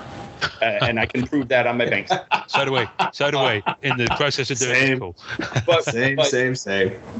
There are certainly questions where, there's the whole, how do we promote an active and good community and also allow people to speak their mind that kvetching about Upper Deck and all that. And we certainly just try to make sure that I have intentionally kept open threads that were bordering on uncomfortable or things like that, because I want people to be able to speak their mind. But to the bigger point here, we're not paid for our time. We don't. I get get no money for running the group from anyone, anywhere, in any capacity. We do have one of our admins who runs breaks for EPAC. He makes a small amount of money off of the breaks. Upper Deck has zero problem with that. You are literally allowed to go buy. If you could buy the entire print run, if you could afford it, you could do that and then do whatever the hell you want. You want to resell them for $1 a piece or $1 million, Upper Deck does not care. We make a small amount. Our breaks are affordable, designed for the people who are not our whales. Sure, some of our whales get into them and buy several slots sometimes, but we also have breaks where we only allow one slot per person. So because there's a lot of people who can't, as prices have gone up, they can't afford boxes. Like some people, you think about what metal costs. There's a lot of people who can't buy a box of metal. And there's stuff coming like Ultimate and some other stuff on the hockey side that are going to be pricing at people out like crazy. The prices of the rookies keep going up. The price of the printing keeps going up. So the cards get more expensive. So he makes a small amount of money, but he also invests a good bit of time. Each break cost takes him about 3 hours plus prep work, plus all the trades and all that stuff. So anyways, but aside from that, we make no money. So if occasionally when I'm being a middleman and a person tips me a card, I always say it's not necessary. But if somebody decides to do it, I'm not going to fight them about it because that just makes it more uncomfortable. I'm rather like, okay, if graciously accept and thank them. Yeah, if somebody gave me $100 card or something, unless it was like if I middlemanned a $10,000 transaction that they wouldn't have been able to do otherwise, I might take it. But if somebody like, here, you've done a bunch of these. I had this happen to me once and they gave me a big card. I said, no. I said, that is too much. I literally, all I did was click a button, waited, and clicked another button. That is not okay. So, I went back and I found like a $15 auto or whatever. But, if somebody wants to gift me a card, I'm not going to say no. I think that's the way, but that should be that way, everybody in the group. We have people that are helping each other out. And so if you help someone enough and they want to help you back, I think that's fine. But it's always uncomfortable as the admin because I'm not here to make money off the other people other than where it's a sales thread where, yes, I'm here to make money off you, but you're getting a card you want. Yeah, exactly. I had something. I'm going to share my screen now because I had something happen last year actually, and this is the gorgeous thing about running the groups. I mean, there are gorgeous things about it as much as you might occasionally hear us grumbling. It's a black cat picture. I'm not surprised. It is funny that, isn't it? So last year, now this is Black Diamond. Now this ties into two things actually. With Black Diamond, Black Diamond was the set where I grew up about collecting on EPAC because I bought 3 boxes of it, but those 3 boxes I traded in a way where I planned out and I was very disciplined about what I was going for, and I achieved what I was going for after those 3 boxes and had a little bit left over to dip into something else and start another thread. But on my birthday last year, Black Diamond came out day before, I think. So it was my birthday, and then someone sent me a message. I'm not going to name them, but someone sent me a message and said, "Oh, look what I just pulled." And I was like, "Oh, that's gorgeous. That's really nice." Because I like Ray Ratcho's sketches of Black Cat. He does a good cat. And then he said, "Happy birthday." I was like, "Oh, okay, thanks." And then my email pinged. And he sent me a trade of this for a free Doctor Strange digital card. I was like, say what? And he's like, happy birthday. And I was like, oh my goodness. So, occasionally, that's someone being nice, and it was a birthday gift. Yeah. So that's kind of, that's where it's like, thank you. It's really, really kind of you. Ben, do you want to open a pack? Oh, sure. That'd be fun. It's pack of the week, baby. I'm going to zoom in a bit so you can see it a bit better. There we go. So we do this thing, which is great for an audio-only podcast, but I always put a picture of what we pull on the show notes. So we put pictures of to go alongside each episode on our Facebook page. So if people want to see images of things we've talked about, they can do. And generally speaking, I try and put them in the order that we talk about them in the episode, which sometimes when we're talking about something that's image heavy means 30 images, and I've got to get them in the right order. And it is what it is. It's fun. It's fun doing it. Before we open this, you both have bought packs of Ages, correct? Yeah, I have. Yes. Mm-hmm. What has your luck with ages been so far? I've only really nibbled, to be fair. It's not a high hit product, so I just buy it to scratch the itch of the more the gambling itch, really. I have not had any luck there. I actually was it last night. I bought a pack of Goodwin just to try it out because I like the sketch cards they're not in this particular year, I don't think. No, they have the animal sketches, and the master works are in this year. They are gorgeous. So, like, for those sketches for that set, real quickly, that's not one a box, right? It's the odds. It's really stupid rare. They are extremely stupid odds for the sketches. They have the masterworks, which are sketch reproductions of major works of art. Art of the ages, yeah. Right, and then they have drawings of animals. Yeah, I saw those. Those are beautiful too, man. Those sketches are they've been doing them for a while now, and they're just always. It's Ken. What's his last name? I forget.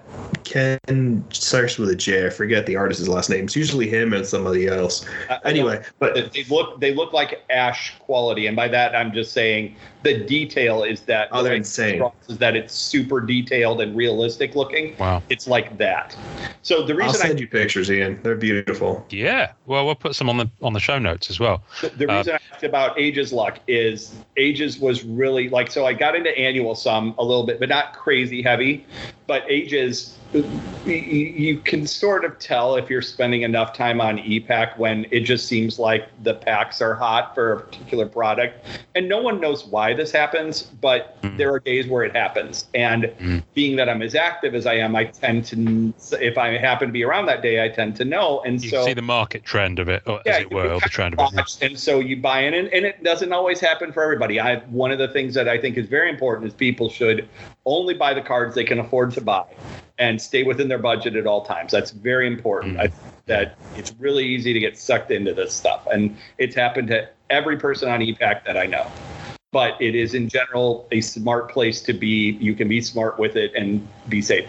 But so Ages, I've probably bought, I'm guessing I'm now at probably about 6 boxes worth. And I've only bought, well, more than that because I had made an accidental 4-box purchase instead of a 4-box. Oh, I saw you. I got lucky that I got one really good card and then a bunch of other pieces. And I was able to, through the group's help, get most of my money back. I was probably down about $75 on 4 boxes, which is for Ages pretty good. But on the pack purchases I've had extraordinary luck. I hit 2 of the silver relics in 3 2-packers in an afternoon. Whoa! I've had 4 or 5 sketches in about 6 of the packs, 6 boxes worth of packs. A couple of the bronze relics. I have not hit either of the huge Fresnels, but I did get Thanos and one of the other middling ones. And then I've hit the decent word clouds, but again, not the huge ones. But yeah, I've done well. So the reason I asked was if we hit really well, hopefully we'll have my luck. Well, I'm hoping so, because my luck, to be fair, the best hit I've had, I think, from Ages was we did a pack of the week about 3 episodes back, Norrin, and I got that clipping. I got that clipping, which was probably really cool. The best thing I've pulled from Ages on e-pack. Those two. And but no, I have the luck that kind of cues people like you up to get the good stuff. Yeah. So here we go. So we've got 1 pack of Ages, and there's 12 cards per pack. Most of them will be digital schmidigital. Let's see what we've got. Right. So, and a picture of what we pull will be on the tasting notes, folks, for those who want to go and check them out. So, digital base of Marrow. Who is Marrow? Looks like an X person. So Marrow's an X-Man, and this is Marrow, a female version. But there was someone called Spike who had a very similar design in X-Men Evolution. So yeah, it's pretty cool. You say Spike, I think of Angel, and we still need to do that Angel. I love that. We still got to do an Angel episode. We just need to watch something. Yeah, Red Hulk, who's cool. who's normal Hulk, but he's been in the sun too long. Digital Echo, Daredevil issue 9, volume 2. Echo's going to have her own series. MCU. Yeah, she is. Yeah, they're filming apparently. That's right. I loved her in Hawkeye. Yeah. Right. She was originally supposed to be the love interest on Moon Knight. Oh, really? They were trying to find. So obviously, you talked about how they were trying to find a place to use her. Yeah. One of the early discussions was instead of, and I'm forgetting the girl, the character that they had be the love interest, and eventually be the cool whatever the name of the superhero that she is that I don't know. Yeah, the Egyptian one. Yeah. They talked about Echo being the love interest on Moon Knight. Well, the way they did it, for spoilers, by the way, for those who haven't seen Hawkeye or haven't seen Moon Knight being the most recent, so I'll cut you a little bit of slack if you haven't seen the end of that. But them tying up Defenders and that Netflix universe via Hawkeye and No Way Home, I think is perfect because it really fit having the Kingpin in Hawkeye, and and Echo being his niece, was it? Yes. The conceit. Yeah. It's brilliant. Niece, I believe. Yeah. Loved it. Yeah. And the Daredevil tie-in too. I'm just a really good lawyer. Yeah.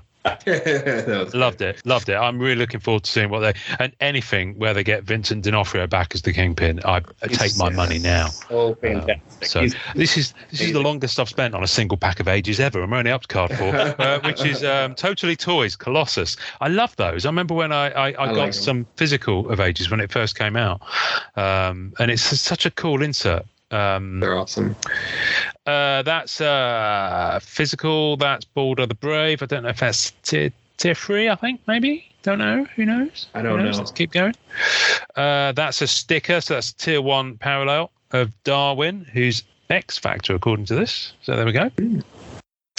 Another Totally Toys. That's Wolverine Extending Claws. I remember when we did our episode review of this, and we were so chuffed with the Totally Toys, weren't we? We have Jack Power, whoever that is. Is that Power Pack? It is Power Pack. Yeah, it's Power Pack. Cannonball. Oh, we have a word cloud. We have a red flasher. And it's Jean Grey. I think she's a short print. I think this is a decent card. Wowzers. Wow. Right. I'm very, very quickly going to screen grab this so that I can show people that it wasn't just a fluke. It was actually real. We did pull a Jean Grey SP. Look at that. Damn, that's awesome. Cool. This is Ben. Come on. Ben, you're good luck. Yeah, come on more often when we're doing this. Pack of the week. Lovely. Right. Let me just save that. Pack of the week is killing it. It's not a huge one. It's a $10 word cloud, but still. I'll take it. I'll take it. Pack $7.99. It's a good hit. Yeah. And it's also the artwork on the front of the X-Men metal packs for Jean Grey. So that's kind of fun too. Yeah. That's cool. That's cool. So a nice little reference there. I actually prefer the back to the front. Yeah. I was never sold on the word clouds. I'm still not. I won't lie to you. I like that you have the variation.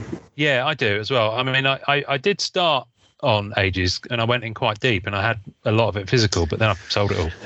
That's right. I remember that. Yeah, you were in it. So.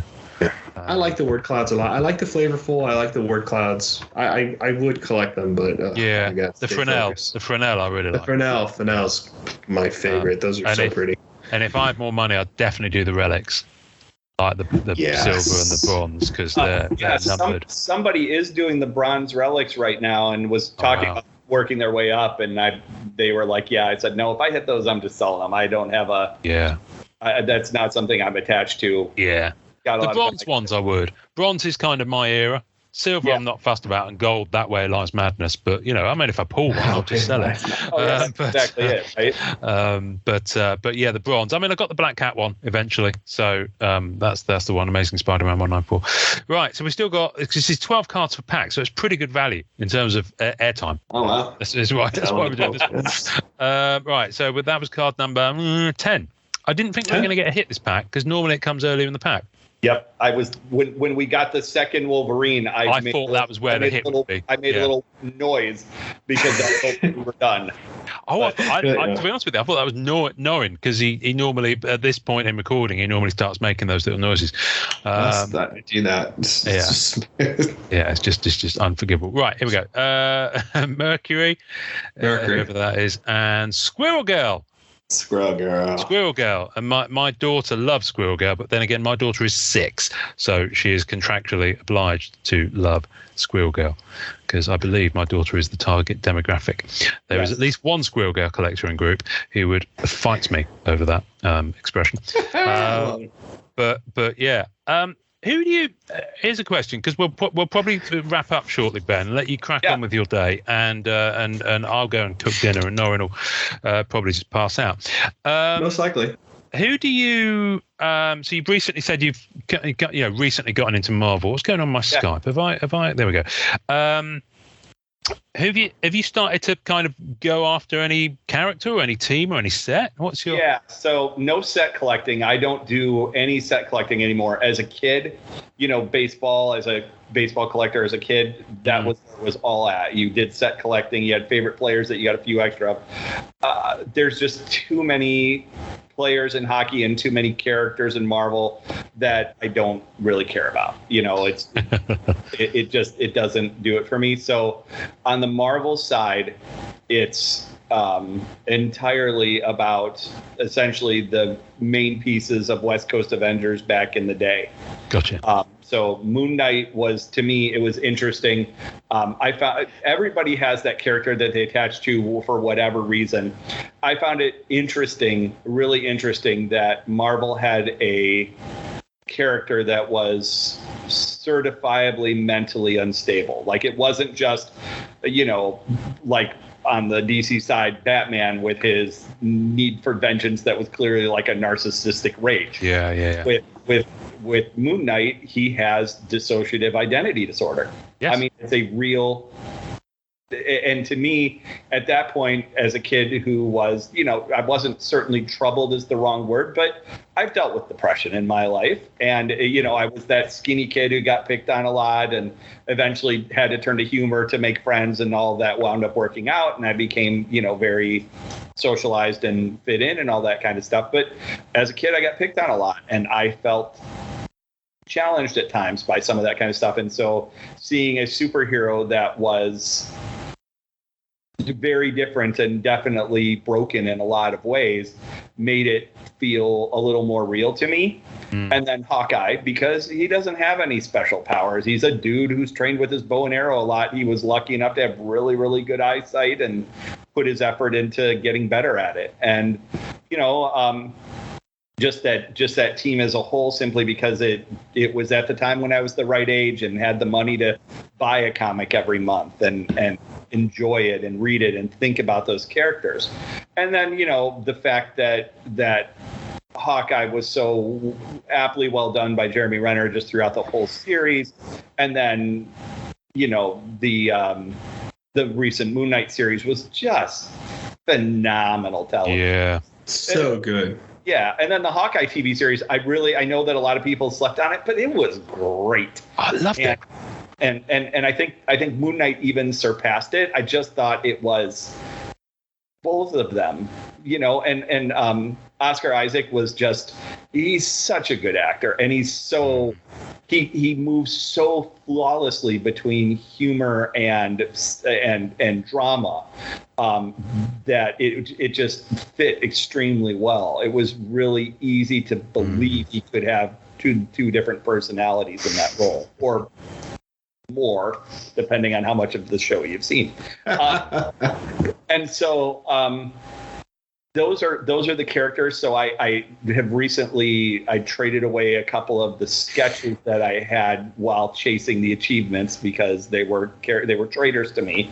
But I have a Moon Knight sketch that I got out of Ages that I just absolutely love, and that's the start of my sketch collection. And I've yet to find the Hawkeye sketch that really starts that side. I have one now, it's nice, but it's not like one of those ones that you just have to keep. Yeah. Yes. Yeah, I have. That's how I do my sketch card collecting too. Like there has to be like my surfer collection, like I'm a huge surfer guy and it's only like this. You know what I mean? Like it's just those 3 boxes there. Right. You know what I mean? That's enough. And that's it. And that's more than enough. But you know, it was more like, I'm very much like that on my sketches too. Like it has to it doesn't have to be the most important, right? The most impressive, none of that. It has to be just something that kind of like speaks to me. And I'm just like, that's my one that I'm really attached to. Yeah. I like the finished clean art. Like Ash is almost a little too crisp for me, but don't get me wrong. I dig it. I totally love it. Liddy is kind of like probably Liddy and, I don't know the first name. Henneman. Is it Rich Henneman? Yes. Yes, Rich. His stuff is. He feels to me like. I don't know who the right person is to say, but like in the art world, I'm not a big art world person, but like he's one of those artists that feels like that his stuff is great, but it isn't different enough that people like chase it for big dollars, but yet. If you have one of his sketches in your collection, you're happy about it because it's a good sketch that you probably got a good price. It's the kind of art that you hang on your wall that somebody did, and it's really good, and you're happy you have it, but it isn't something that you need to insure. Or sacrifice an organ to get. Right. Exactly. You were able to acquire. The Faustino's the one who drew the Moon Knight that I have, and it's Jim just great because it's lit. Yep, Jim. It's lit from above, so it's got like a yellow tinge. And I'll unlock it in case anybody wants it and wants to come see it. My username is Alban named after my favorite hockey player from the early part of the Blue Jackets. Was my screen name everywhere for a long time. And I've got that, and I've got a Hawkeye sketch that I can't even remember the artist. It's very clean. I don't really love the like kind of edgy looking sketches necessarily, or the ones that are rough pencil that they didn't finish. I mean, those are great, and everybody has art that they love that's different. But I like the ones that look like a complete finished detailed. I don't necessarily love the super detailed. It's not Ash. Who's the one that does all the super muscular? No. Tan something. Oh, Tan. Anthony Tan. Yeah, Anthony Tan. Sorry, yes. Anthony Tan. I know people love him, and no disrespect whatsoever. His art is amazing, but I was a 90s collector. I saw a whole lot of super muscle dudes for a really, really long time, and I don't have to see the super muscle dudes as anymore as much. Like there's one in particular that somebody has that is a Thanos, and there's muscular detail that it isn't for me. It's great. Don't get me wrong. It's a fantastic piece of art, but it's not. If somebody gave that to me, I'd sell it. Yeah. See, I'm the same way. I'm very much, I don't like tons of details like other people. I am one of those like sketchy. I like seeing the blue line. I like seeing the thought process behind it. But I think that's the best thing about sketches, right? Is that like Ian has his preferences too, which is always fun to hear about like how he likes his black cats. Like I love it because it's just fun to kind of, it's just so subjective and such a great, fun thing to collect because you can like what you like, right? And it doesn't take away from anything. You know what I mean? There's nothing solidified there in terms of rarity. It's just, hey, this is a one of one. This is how it came out. If this talks to you, it speaks to you, and that's it. I love that. Yeah. And it's really interesting. Just as I know we're starting to wrap up, and that's one time I apologize as a guest. I never shut up. My girlfriend will tell you.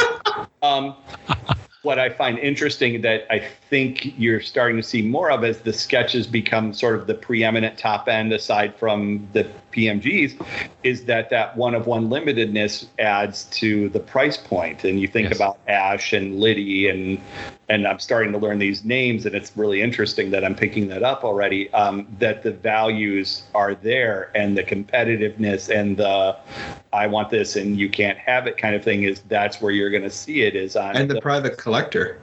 Yeah. You know what I mean? Like there's Lydia people out there who want every Lydia sketch. Oh my goodness. Ash people and Dre and like Anthony Tan. It's just it's pretty competitive. Listen, we've been at this long enough that there are sketches where we've been worked into the sketch card that we've seen on ePack. Oh, wow. Which is crazy.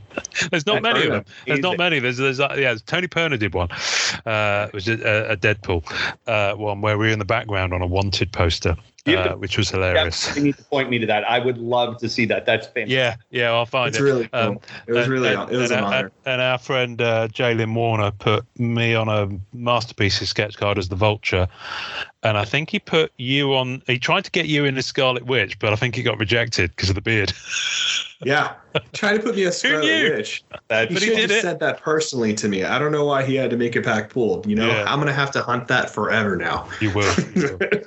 Anyway, before we go, I'm just gonna show you one of my acquisitions in the last year. Oh, very cool. Jeremy Renner, polished patch auto, 16 of 25 from Black Diamond. That's amazing. Yeah, they're just lovely cards. Great auto. I miss This is a good order. The big Avengers part that was like either right before, I don't remember which year that was. So it was either right before I took over the group or it was, I wasn't doing anything on the Marvel side, but I'm pretty sure it was before I was active or in that break between when I sold and got back in. Yeah. Those sets are amazing. You see these autographs, like my friend James hit a Cumberbatch right before, I guess it was Doctor Strange. Did Cumberbatch have an auto in one of the other sets? No, it was Doctor Strange, and I saw someone pull one in the last gasp weekend of. Yes. I think I know who it was. I think it's the same person we're talking about because I shared it. James pulled his right before then. There was somebody who pulled it either on the last day or the day before the last day. Yes. James got his about a week before that, maybe 2 weeks. Yeah. So we knew there probably had to be one more left based on the odds and everything, and sure enough, there was. Yeah, that would have been a cool one to hit. But and Doctor Strange is one of my others too. I love him. He's just he's Doctor Strange Doctor Strange, Moon Knight, and Hawkeye are my three. Those are good. Those are good three, man. I like those. Those are good. Go back and check out our interview with Don Comstock, who's Doctor Strange Archive. Okay. A good friend. Very good friend. I mean, he literally is Doctor Strange Archive. He's got a website called that. He has a museum archive quality, awesome storage and display. He goes to cons and displays stuff. He does really nice guy, super helpful, very properly. That if you want a character collector, there's a character collector. Yeah. Oh my good God.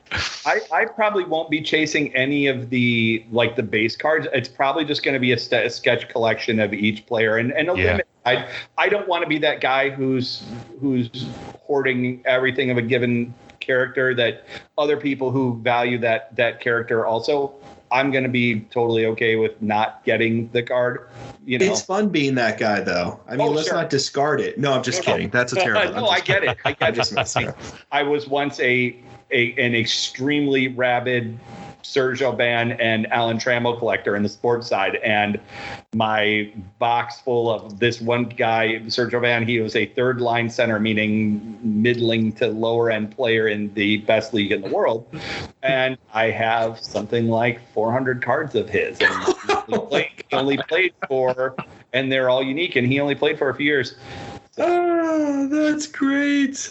Well, the one thing, I mean, Ben, you've been a joy to talk to, and I can honestly say that we're going to do this again because I have a feeling we've only scratched half of the surface of things that we could have gotten into. And hats off to you for fighting the good fight with your group because we are from the same cloth on that one. And yeah, I just love the fact that I think our groups can learn from each other and share things. And I love it. I have already seen several things that your group does better than I think we do. And there are things that I want us to do that you're doing well. And I think kudos to you both for running a terrific group. And it's a joy to see folks who want to grow the community in a way that makes it more about community and less about just a marketplace, because that's why this group started. The group I'm in is that because you can't sell on EPAC's proper forums without getting in trouble. Yeah. This gave people a place to do that. But I wanted it to be more than that. Yeah. And for those, we'll put the link on the show notes. But for those listening who want to check you out and they can't look at them, where do people find the group on EPAC? Where on Facebook? What do they search for again? It's Facebook, and I always forget this because I changed it because a second group came up that had too similar of a name, and I never remember what I changed it to properly. But it's essentially Upper Deck Trade, Buy, and Sell. We're the biggest one, so we're not hard to find. Right. Oh, well, I'll put it on the show notes so people can find it straight away. Trade, Buy, and Sell. Yep. Good. Ben, you've been a delight. Thank you very much. I love the fact that you've been doing exactly what we tell people to do every single week, and that is... I'm pretty sure it's enjoy collecting. Thanks for listening to the Marvel Card Collectors Podcast. Visuals and tasting notes for each episode can be found on our Facebook page. You can subscribe and leave us a voicemail via our home on anchor.fm/MCCP. We're also on iTunes, Spotify, and all major podcast platforms. Please take a second to subscribe, like, and review our show wherever you get your podcasts. Our podcast can be found by Googling at the MCC Pod, which will also find us on Facebook, Twitter, YouTube, and Instagram.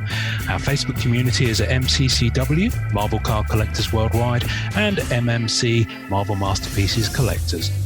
The great music we use is called Rocket Power by Kevin MacLeod. Thanks to the collectors, artists, and creators who support the Marvel Cards Fan Collective. We'll see you next time, and remember, it's a small hobby but a fun one. Make mine Marvel and enjoy collecting.